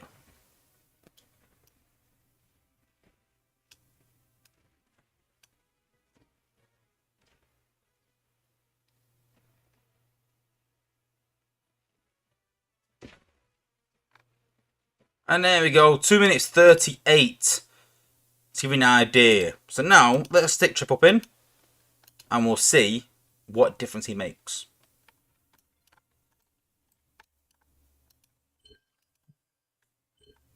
So all I'm going to do, we're going to take the skids. We're going to do this. We're going to add 5-star trip up into the mix. So you can see there, trip up has 13,000 health and causes 478 damage per second. So don't forget that trip up actually does damage himself, so that will speed up the team naturally.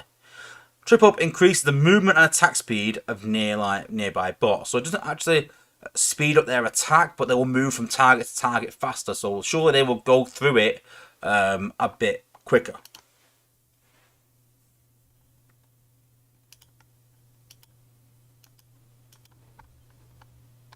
Same again. Hard mode and Prime League again. So we're going to do the exact same again. Drop all the bots at the back, at the bottom, and we're going to see what the timer finishes on. Sunstreaker. So you see there, trip up is firing out of the from the back there, so it will be slightly faster, regardless.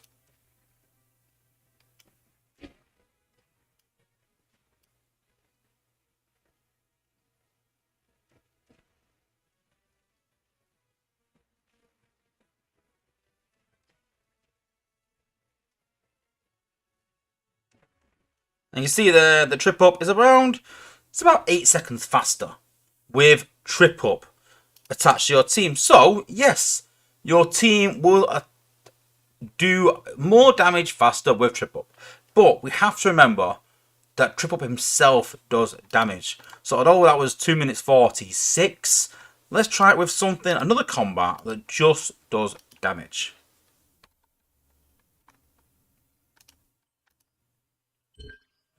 What we want to see is how much that speed up actually makes a big difference. So let's take him off. And let's put Dial in there. So Dial, probably one of the worst combats in the game. I am at level 1 on my actual account. I refuse to level him. And let's see how much difference Dial makes to this team.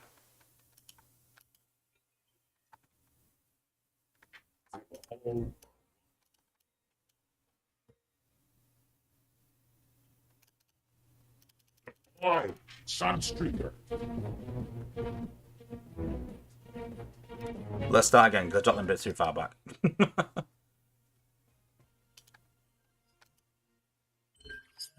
So at least make it fair, eh? Roll out. Deploy Sunstreaker. There we go. So fast forward again. Says Dial there, do some damage.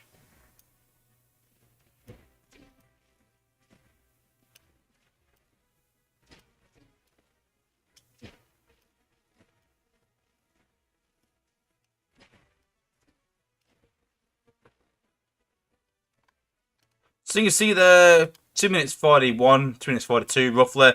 So you see there that Dial makes a difference, but it's still not as good as Trip Up, which means obviously Trip Up is obviously valuable in putting him on your team. But my question isn't really, is Trip Up good? No doubt it does speed your team up. No doubt it does extra damage. My question is though, is there better combats out there suited to help you get through bases faster? So I started looking through different combats. And although, yes, Trip Up will speed your team up, rather than the speed up, I would just better put in a combat in that does more damage, which will automatically speed up your bots. Because we're getting rid of defenses faster through the extra damage. So we put Zor now on skids. So let's see what kind of difference that makes. Sunstreaker.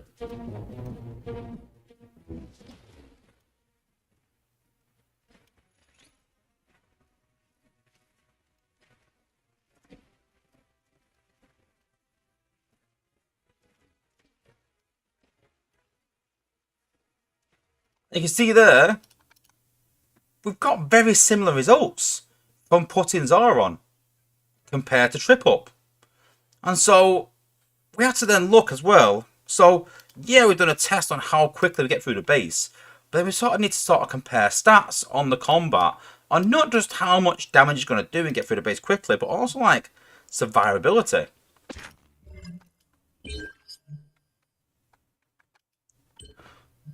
So when we look at Trip Up, Trip Up has 13,000 health and 478 damage. And comparing that to Zor, who has 17k health and 478 damage, then you can see that the damage itself is very comparable with obviously Zor doing the more damage in the area, but Zor has a better survivability. He sits further back than Trip Up. He has more health than Trip Up. And so my argument is not, is Trip Up decent? Yeah, it will speed your gunners up or your team up. Yeah, it's decent because as a companion you can put on healers and you can still have your combats and your cores on your gunners as you would do normally.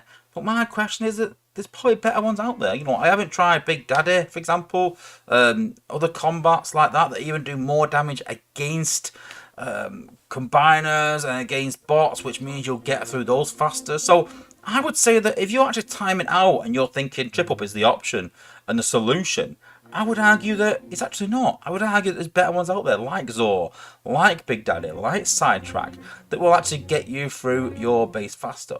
And you could even look at different combats for survivability. So I don't think Trip Up is endgame, sort of like top tier. I think, yes, he helps your team, but I don't think it's the best choice for a combat. And so I still stand by my choice of dropping Trip Up from my team. Is an option. So I think if you haven't got options, yeah, it's a good combat. But I think if you have better options like Zor, like Big Daddy, I would stick to those options rather than Trip Up.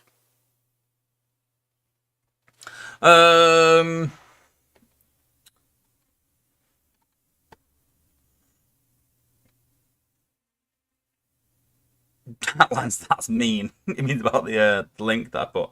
Well, don't ask for hacks then.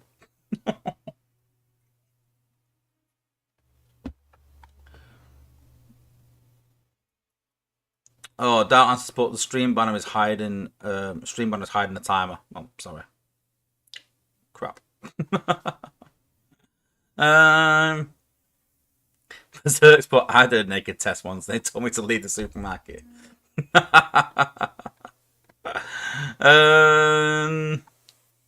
Volcanicus, try using SB Optimus Prime. Is he worth getting? Yeah, he's alright. I don't like the look of him. But yeah, listen, decent DPS, decent health, inspiring shout, adding DPS and normal attacks. So yeah, I'd probably say like, yeah, probably he's a better option than Trip Up actually. Let's have a quick look at it actually. It depends on the range. Let's put them both in the team and then we'll have a look at the range. I think that's a big factor as well. The fact that Zorf sits back, it is a big factor. So let's keep Zor on actually. We can compare the three actually while we're there. Pearl, we'll put Trip Up.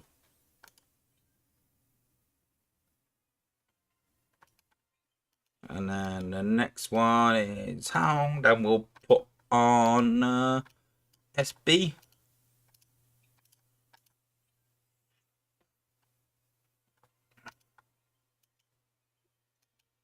There we go. There we go. I know some people are saying like, you know, do Red Heat or Road Burner. I don't have them as 5 stars, so I think it's a bit unfair to test the 5 star against the 4 star. I did go to try that, but I thought it's a bit unfair. I haven't got them as 5 stars. I wasn't going to start really messing about, if I'm honest. Just drop these 3 actually. I don't need to drop the rest, do I? Let's zoom in a bit. So and they're stuck on another combat. They can't go forwards. Yeah, you see like SB Optimus Prime is melee though. So yeah, I would argue he dies quicker. And then you got Trip Up and Zor just behind him. So yeah, to be fair, like, yeah, Zor does sit back a bit further than Trip Up, to be fair. But no, I thought it was a lot more, to be fair. It's a bit weird though, because then it's weird because then sometimes that Zor's faster, it seems. That's Zor there at the front, yeah. Trip Up's slower. So Trip Up actually stays back a bit, actually, to be fair. But then goes ahead forwards. That's a bit weird, isn't it? It's weird how, because Trip Up's slower, he sits back and goes from range and then goes nearer. It's a bit strange. But yeah, SP Optimus Prime, because he's melee, then yeah, he's a bit dangerous. So I wouldn't say, yeah, maybe. Yeah, and Shani's put Zor has the every 10-second jazz button. That's the point I'm making. That makes a bigger difference. Getting through defenses a bit faster. That's the point I was trying to make. If I should mention that. Autobot Phil, if you had one BBE, what are the combats you would consider putting them on? Nightstick. That's it. There are other ones, but Nightstick is the first choice. Once you've got a Nightstick, then is a conversation about what next. But I would say Nightstick because it's the best combat in the game, so why wouldn't you? It just has a massive increase as well. Last Science put Zor as a bit of a sore spot for me. I had to buy enough packs to get 7,500 shards to turn him in because I couldn't draw the 4-star. I redeemed the chip and got the 5-star. Didn't know Dale was in our line chat and he took it from me. He took it from me. Still got to keep my accidental other 5-star though. Oh, I mean you draw on the 4-star Zor and got the 5-star. Oh, sucks. Yeah, Darton's put Nightstick and Rung. Yeah, I would just say Nightstick first off. Then I'd have a conversation about maybe Rung going maybe. Okay, CL. Yeah, CL's pretty decent to fair, but very similar to Rung in that way. But yeah, cool. Next up, so again, I get a lot of inspiration from chats within, you know, within Discord, within Line, and seeing a conversation, someone saying, you know, can the other Titans beat the Ark? Or can Metro beat the Ark? Can Fort Max beat Ark? And I thought, you know, when they got released, I was sat there saying, like, you know, the Ark will beat the other ones. But obviously, meta changes over time. things happen. And I thought to myself, you know what, I haven't touched upon this in quite a while. And I wonder, is it still the case that with the few meta changes, the few new cores in the game and things like that, is the arc still the meta? You will see most top players using it, but I thought, again, you know, sometimes, you know, the meta doesn't keep up with new content sometimes. And sometimes the meta secretly changes and not many people know that. That's a bit of a secret. And it's my job to try and get it out there, really, to the masses. I thought, there's only one thing to do. Let's test it out.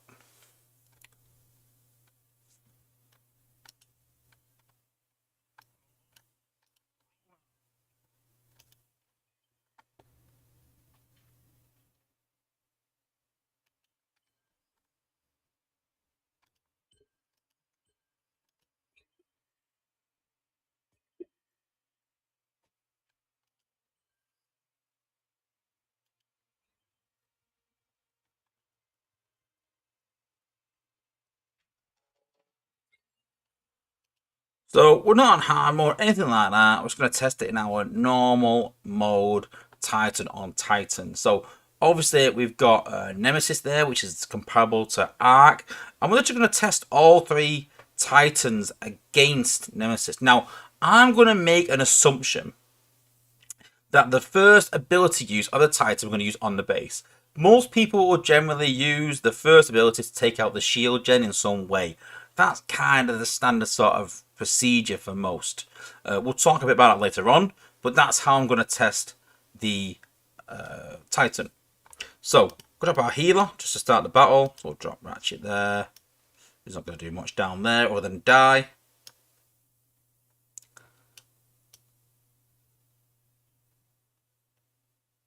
So I'm going to fast forward. So I'm going to use the acid ability on the shield gen like I would do normally. I would normally use that with a red Krem Zeke just to get rid of the shield gen.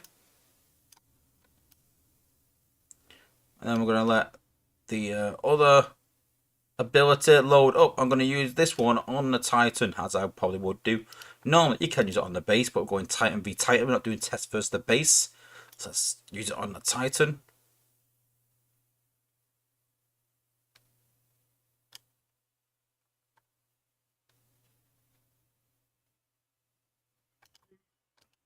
And you can see that it's very, very close because they're both comparable, both the same Titan. But we've also used the abilities from the arc, and you can see that he's just about got through it. So, although yes, you can use two abilities on the base, you're chancing maybe losing to the opposite Titan. But again, we're trying to make it fair just by using one ability. So let's swap the arc out and we'll test it with 4 max.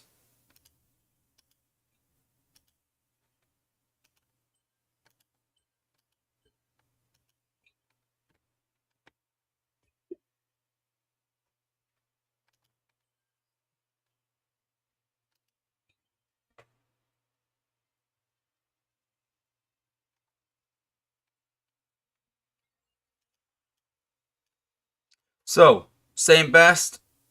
Sorry. So, scrap that. Best. So, same base, same test. And we're literally going to put Fort Max up against Nemesis. So we're going to do the same again. Drop Ratchet just to trigger the Titan. And we're going to use the first ability on the base. Yes, he doesn't have an acid ability. He has an electric ability. But we're going to use it on the base regardless. Doesn't matter if it takes shield gen out or not. But we're going to use it regardless on the shield gen, as you probably would if you had Fort Max. And then we're going to use his other abilities on Nemesis, aka Arc. Again, both comparable.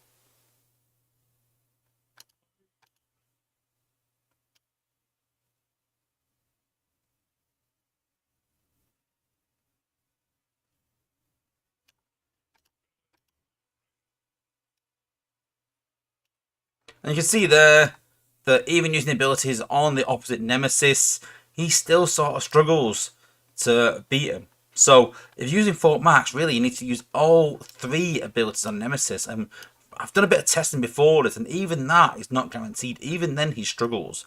But when these sort of Titans came out, Space 8 spoke about a rock, paper, scissors sort of thing where each Titan should be able to beat another one. So just because Fort Max can't beat the Ark or Nemesis doesn't mean that Metro won't be able to. Although Metro is older content. So let's go and give a Metroplex a try.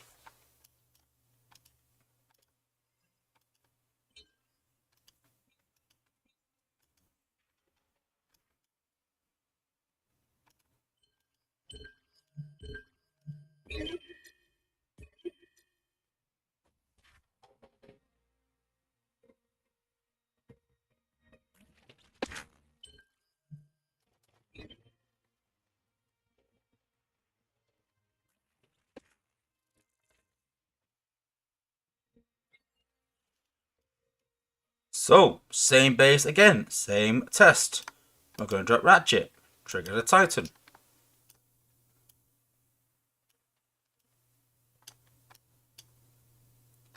I'm going to do exactly the same again. We're going to wait for the ability to come off. Use that on the shield gen like it would do normally.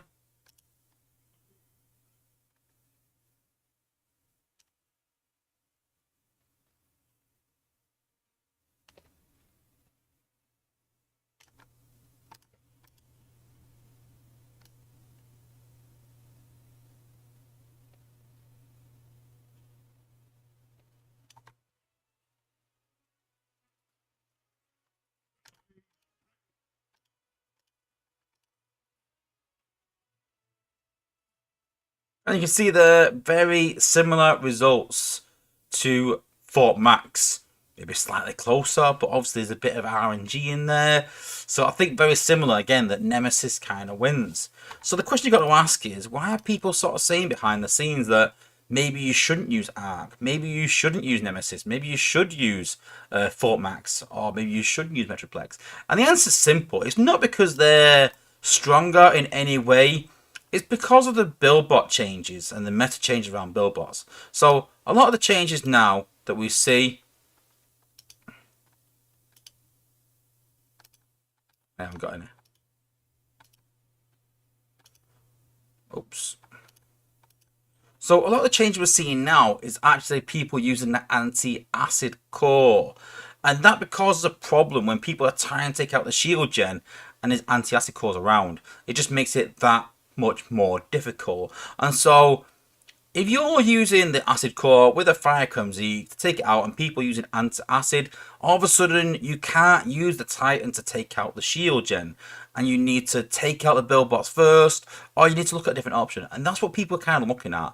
People are looking at using Metroplex and a boost, or Fort Max and a boost to take out these build bots, because people are not using the anti-electric cores as much nowadays. They're using anti-fire, anti-acid. So it's more the build bot meta that's changed the use of the Titan, not because the Titan's stronger in any way, simply because of the abilities they use on the shield gen. And so if you're thinking about using a different Titan, don't look at it as if that Titan is stronger. I think you have to admit that you're kind of going to lose your Titan unless you use Ark or Nemesis. It is the strongest Titan. But what you need to compare that to is, if you're using your Titan simply for that shield generator, that's where you need to think on which Titan you're going to pick. So I don't think it's a question of which Titan's stronger. I think that's Ark and Nemesis, like it should be in my opinion. It's newer content, always should be. I think more it's a case of what's their utility outside of the versus of a Titan. So take it into consideration. If you are struggling against that shield gen with the anti-acid cores, maybe choose a different Titan. If not, take out the build bots and carry on regardless using your Nemesis or your Ark, because they are the best Titans.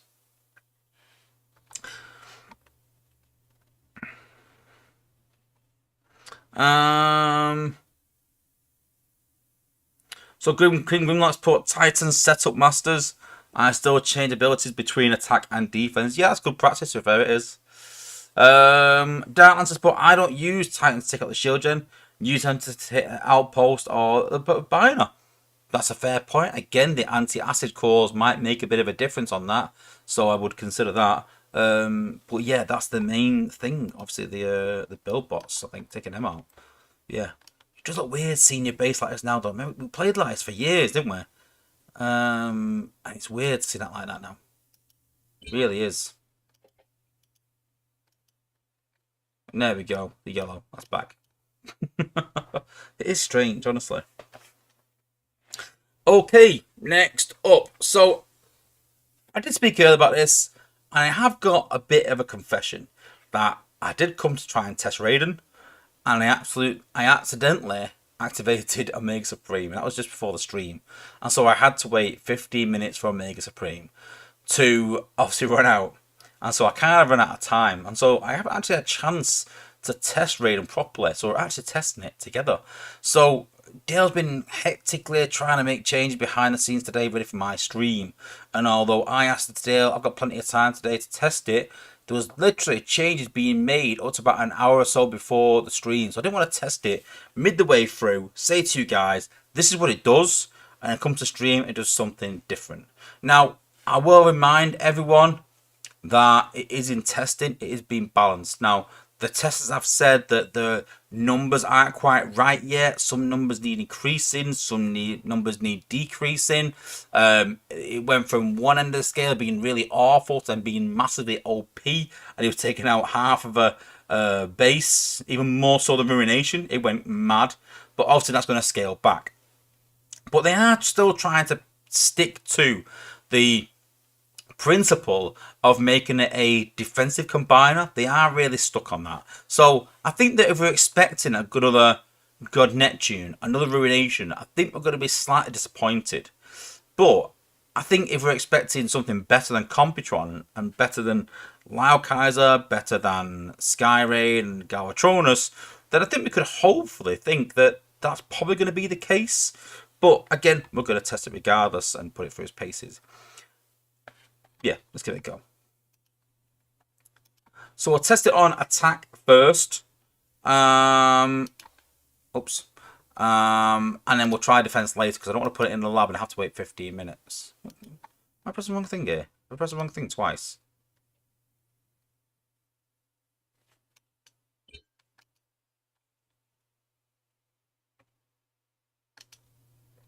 Engaged. Okay. On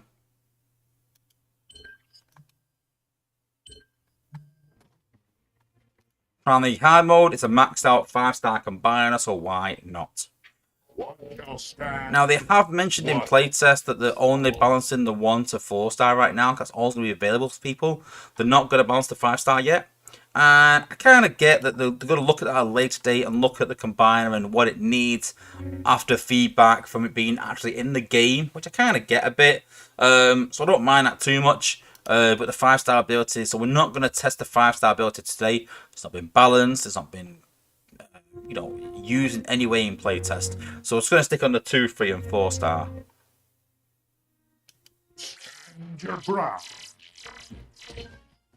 Oh. In fact, first, I'm going to shorten the showing match the first. I've got 14 minutes anyway, but... So, Bullet Train has had a bit of an update. So, unleash a rapid bullet barrage, inflicting 391 to quite 400 damage per second.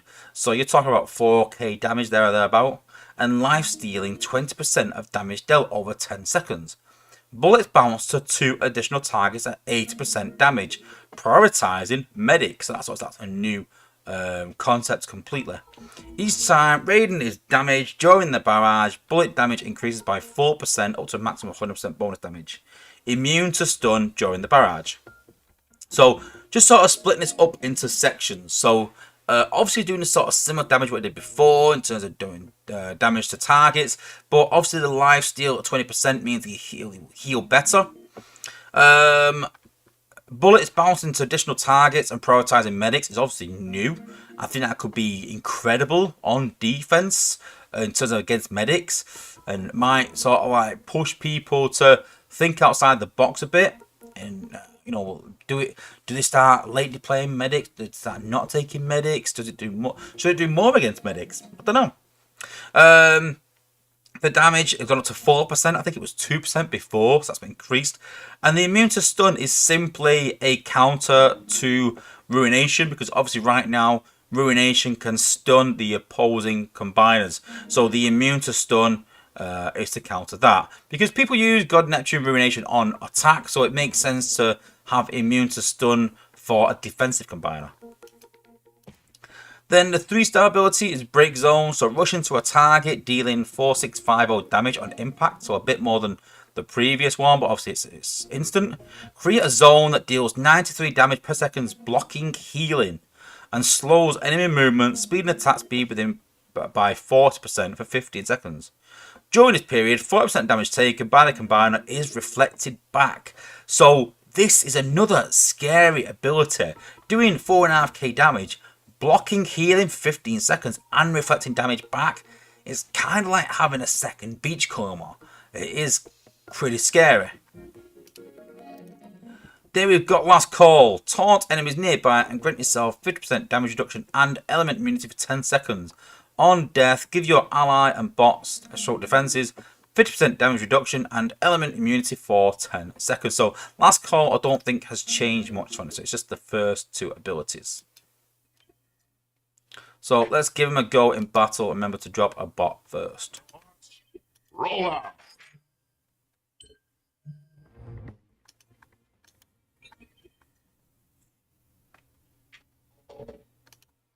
Box. Roll out. So let's just drop Skids down there. Deploy. We'll drop Raiden. Stand your ground.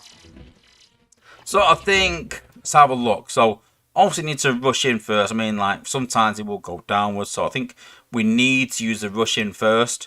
So we'll rush in. Obviously we're using an attack. We're going to check it on defense soon. But on attack, blocking, healing, slowing attack speed, 5% damage taken, reflected back. So let's have a look at that. Let's see survivability. I'm rushing into a bit of a kill zone.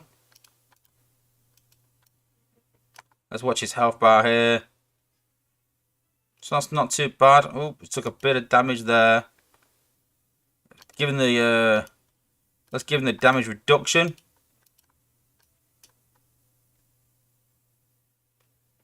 Then let's use the rapid bullets.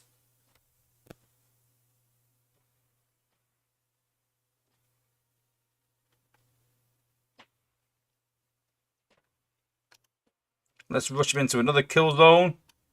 You see there, he's healed right back up again.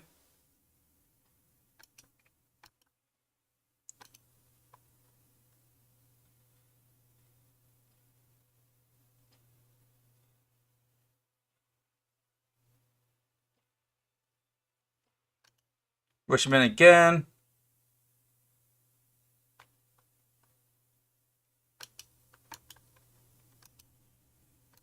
Doing damage.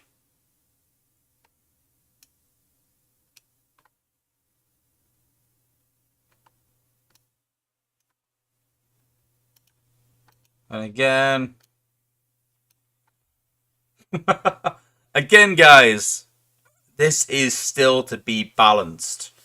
But I think we can look at where the combiner was just 1 or 2 weeks ago, where I was sat here saying, this is awful, this is appalling, this is almost as bad as Superion, I don't see why I'm just making a defensive combiner, to now all of a sudden having a combiner that's actually OP on attack at the minute. But don't, listen, let's not mince our words, that's going to get watered down. But the thing that I do like about this,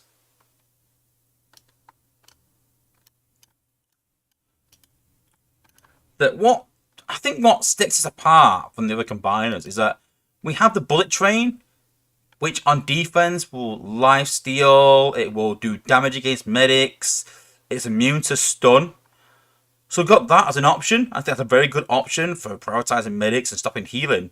But then we've also got the break zone, which also blocks healing, rather than killing healers but blocks healing, but slows movement speed and reflects back. So you've actually got two abilities that you can use rather than the one.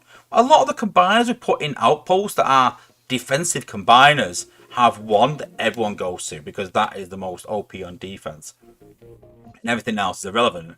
Where I actually think we've got two choices here. And so when we're actually scouting bases, not only have we got to just look at what combiners in there and go, oh, that's the combiner, that's what they've got in there, and that's that, how to thing it. We've actually got to look at what abilities being used on the Outpost bot, or combiner bot. And I actually do like that, the fact that there's different options. Now listen, again, no doubt this is going to get balanced in playtest. It's a bit too OP. We can't have a combiner. Let's go take out the whole base. And I think somewhere in between what we had and somewhere in between what we've got, then we'll have a decent combiner. But we've said this is aimed at defense, so let's check it out on defense.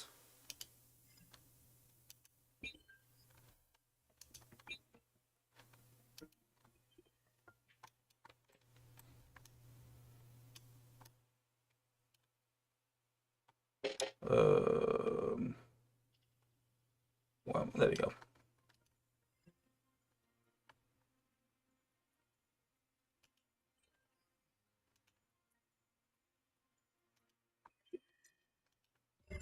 So we're just gonna make sure that we put I think we can change the ability midway through. I'm pretty sure you can. So we're gonna put a 2-star bullet train on first.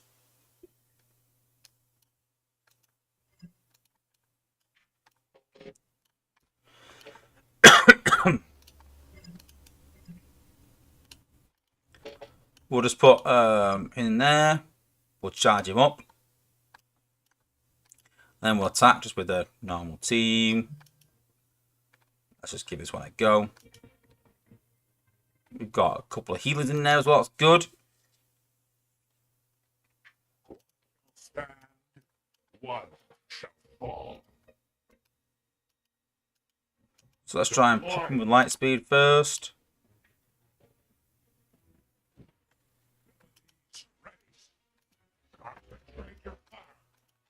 Let's see how good he is. Again, balancer to be done. Let's have a look.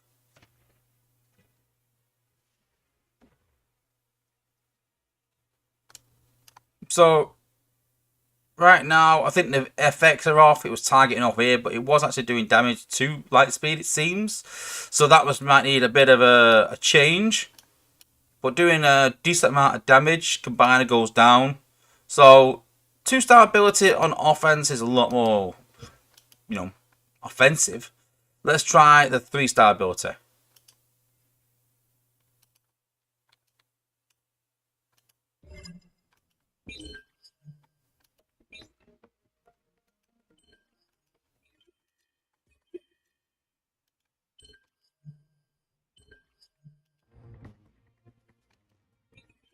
I think we also need to test this in a bit more real environment as well, because obviously we've only got a few resource build and stuff, but I just want to see what it's sort of doing for the time being. Again, I'm sort of testing this at the same time as you guys. So we'll pop him with light speed. Again, let's see what difference this one makes.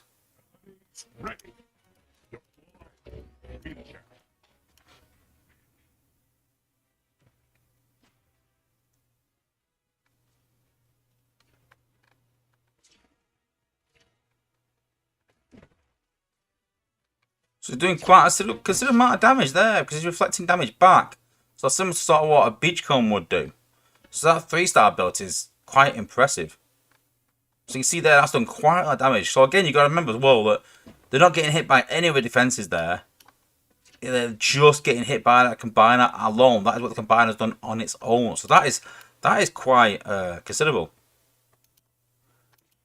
But let's test it in a bit more realistic environment as well. Let's change our base up.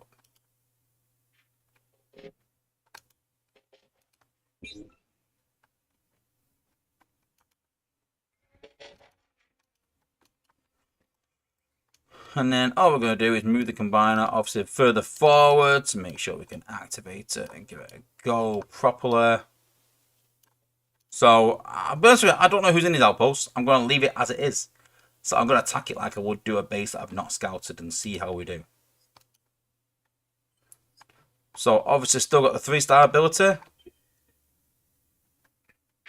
Oh, wow. So the 3-star ability still on the combiner in the outpost. So let's go from there. So Deploy. again, we'll pop the outpost like this.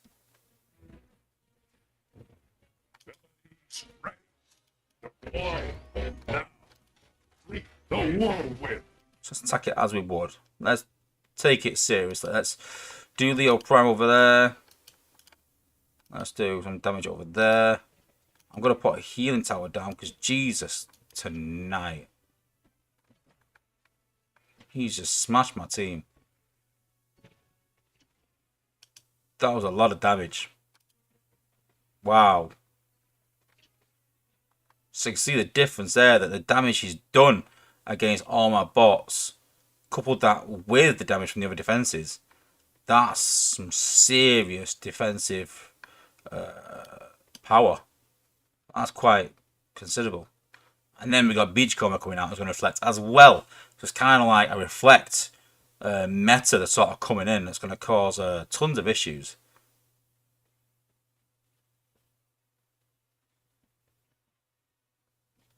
But you get the idea. So let's try the 2-star ability in the same sort of situation.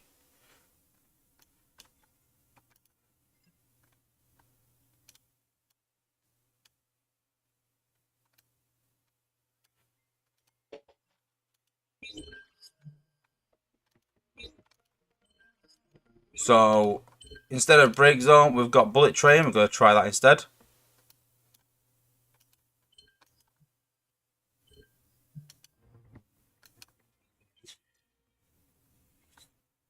You all are one. So I'm going to do similar again. I'm going to drop light speed. Deploy. I'm going to pop the combiner with light speed. Let's do similar. Now, you know what? We probably could say maybe we're using wrong tactics here. We shouldn't really be doing this, but again, we're sort of testing a semi-realistic environment. So let's do damage with your prime. Take some of these defenses out. You see that bullet train there? Still doing decent amount of damage. It's took one out. One of my bots. Sort of different option again. I think Lightspeed's going to struggle a bit. No, down.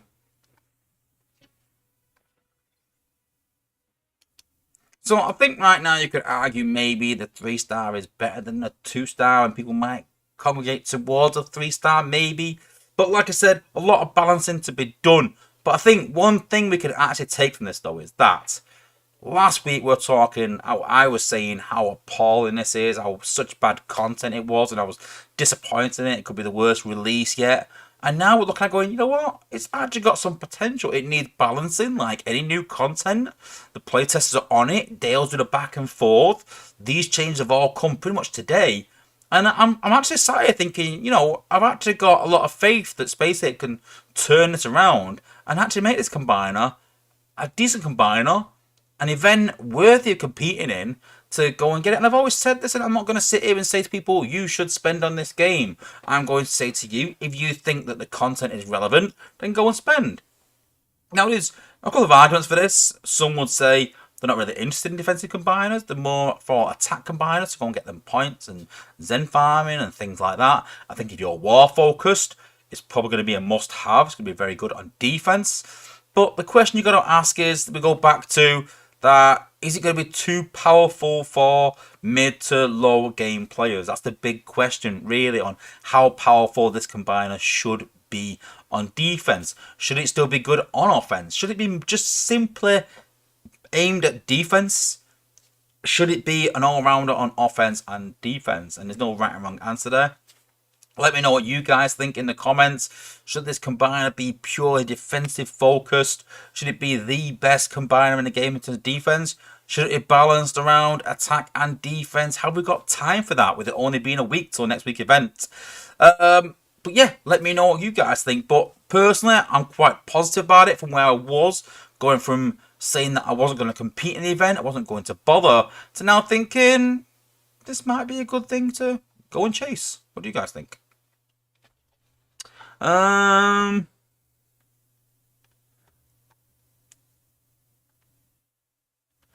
So let's have a little people think. Again, don't forget, guys, it's not balanced yet. It's not going to take out HU18.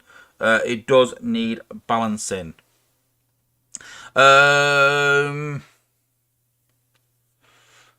Primes K, thanks for tuning in. Good to see. Blade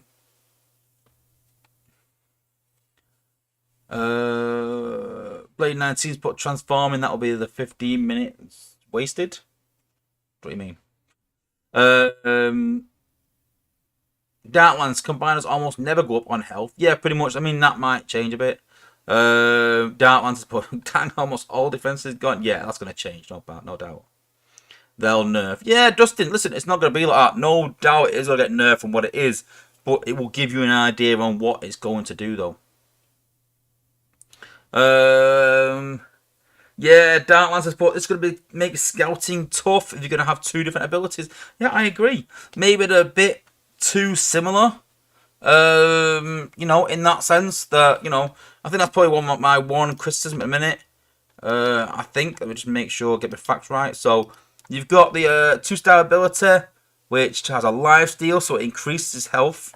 I think that once they either need to reduce the lifesteal and keep the damage. No, I think they need to reduce the damage, but that will also reduce the lifesteal, which will reduce the survivability, which I think it needs. So I think they'll probably have to put it back down to 2% when they talk about the increase from taking damage. Don't forget, if he's not in a kill box, takes less damage, he will do less damage. That's the idea.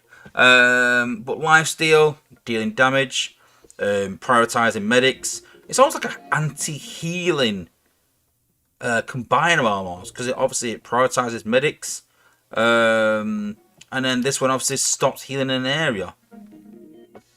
So it's so yeah, and then it reflects damage. So interesting, definitely. Have we gone too much towards anti-healing with both of them though? Do we sort of keep this as blocking healing, and then take away the prioritizing medics from this one? I just feel like my one concern is that people that use 2 medics because they need to, because they can beat bases with 1 medic, is this going to kill them? Do we want to push people towards using no medics maybe? Do we make this that it does, you know, bullets bounce to 2 additional targets? Does it do no damage against gunners and things like that, but then does 80% against medics only? You know, do we do that? You know, do we make it so prioritize medics so people that don't use medics actually get a kind of a bonus in a way? You know, I don't know. I'm just trying to sort of spitballing a bit. But my only worry is I don't want to see people that are at the mid to high level attacking and trying to reach that meta and need healers, which most people do. I'm just going to kill medics every time this combiner pops out. That's my only worry, if I'm honest with you. And obviously blocking the healing, I don't mind that. I would rather the block healing be 10 seconds and be more of a reflect, and this be taken away in terms of prioritizing medics. But maybe you know, keep that for 10 seconds. Make this keep it 15. Yeah, that's fine. Yeah, blocking healing, I don't mind that. I would take away the prioritizing medics from this. I think. The bounce, maybe the bullet bounce and medics. I'll probably take that out of this. I think that, you know, the fact that it life steals, the fact that it does increase damage, the more damage it takes, I like all that. But I think it's just too focused towards medics. That would be my feedback. And then you've got healing on it. You've got damage reduction from the 4-star.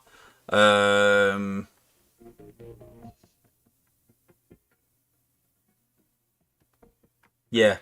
I think damage reduction and healing is a bit too much, I think.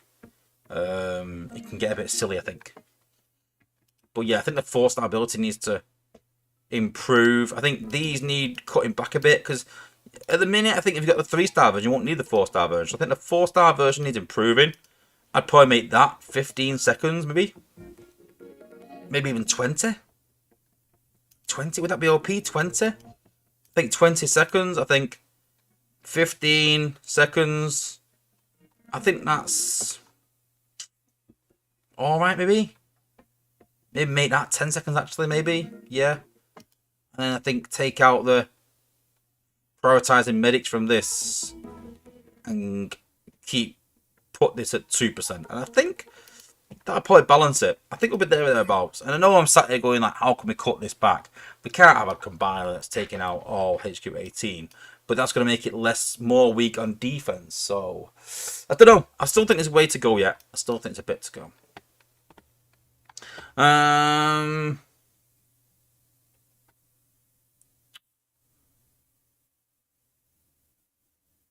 David Lee's put it'll be fine if Raiden Dino King can match with God, Neptune, Ruination to the power. I don't think it will. I don't think that's the aim. I think Dale even said that is not the aim. If you're looking for another bot that's going to be God, Neptune, or Ruination, that's not going to be the case.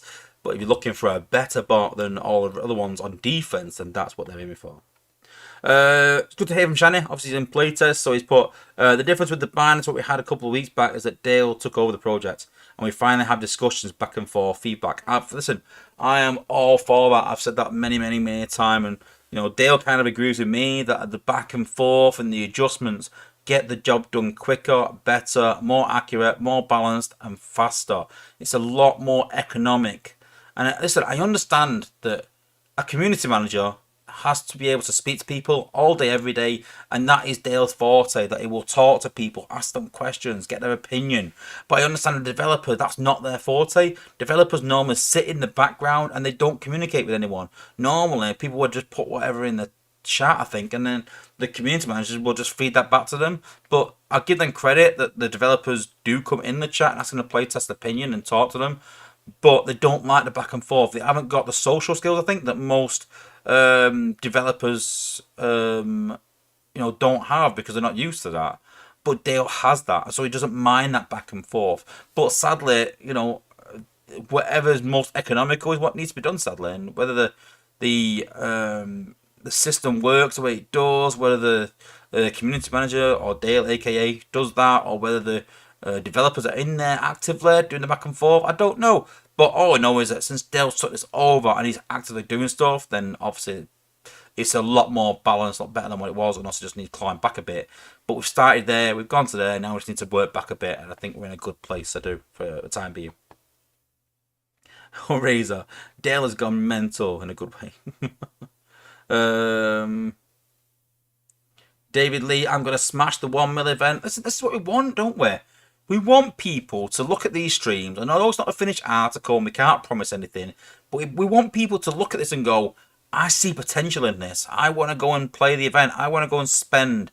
I literally sat there going, I'm going to 25k in the event. I don't really want to do, but I will do it just to help the Alliance out. Where now I'm like, I want to do 25k. I might even do more. I might even power level maybe. I don't know, but I want to do the event. I want this content, and that's what we want from people.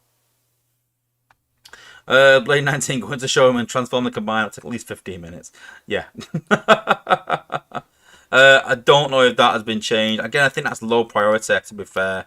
It's not high priority, let's be honest, guys, but it is ridiculous, yeah. I showed that on my stream the other day.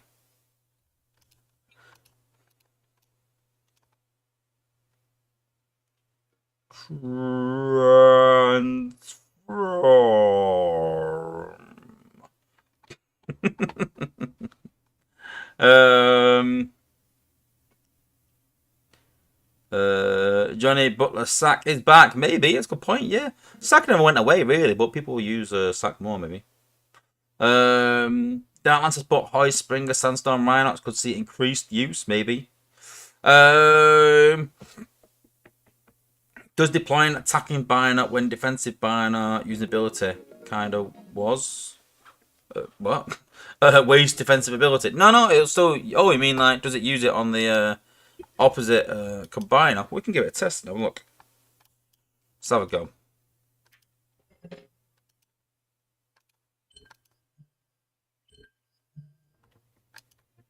We'll activate someone else though, I think. Activate Ruination. Hey, he's here for Ruination. Let's activate Ruination. Let's do Ruination. Meta Bear, does Dino King have a model? I have left that to Freezes to show. Right or wrong, I just thought, hey, let's give Freezes some exposure. Let him show Dino King. I've not actually even seen Dino King myself yet, so I can't say. I thought I might get my con account back again. It's a lot of a hassle, if I'm honest with you. But I thought I will leave Freeze to do that. Let's give him some props. Let him get some content out. Some exclusive content. So, let's activate the combiner. Let's drop Ruination. The whirlwind.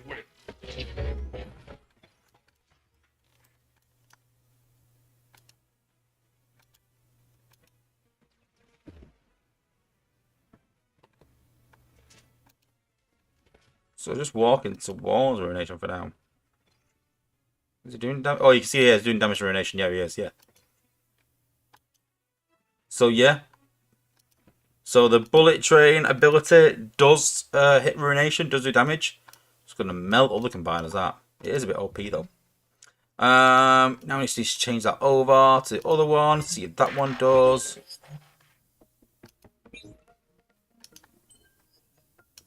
Put break zone on. Do the same again. Do the same test.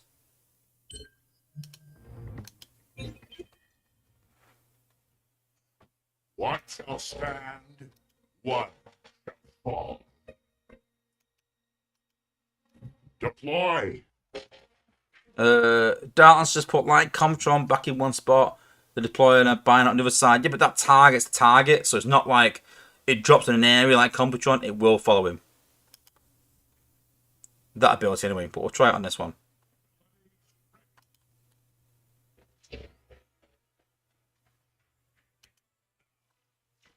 The whirlwind.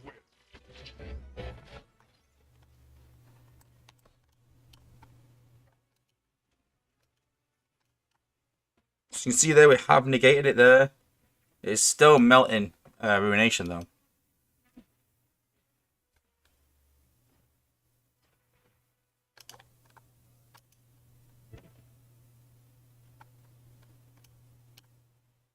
But don't forget, it is overpowered. It is doing too much damage, so I won't worry too much. But yeah, it will still. It won't rush in. If you drop the combiner, it will sort of negate it slightly. But obviously, the after effects that you get, that'll obviously still affect the combiner. Well done.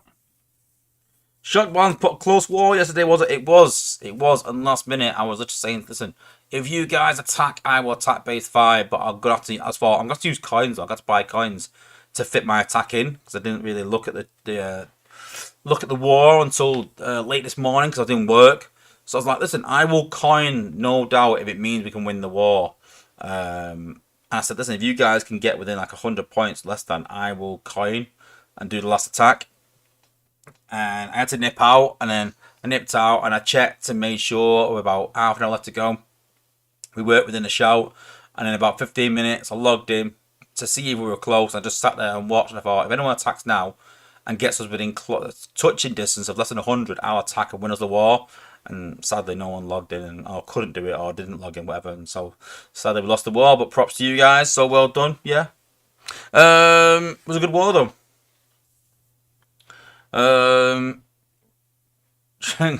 Really cannot upgrade Ruination to 5-star on your PT account. I could, but I won't now. Just to annoy you.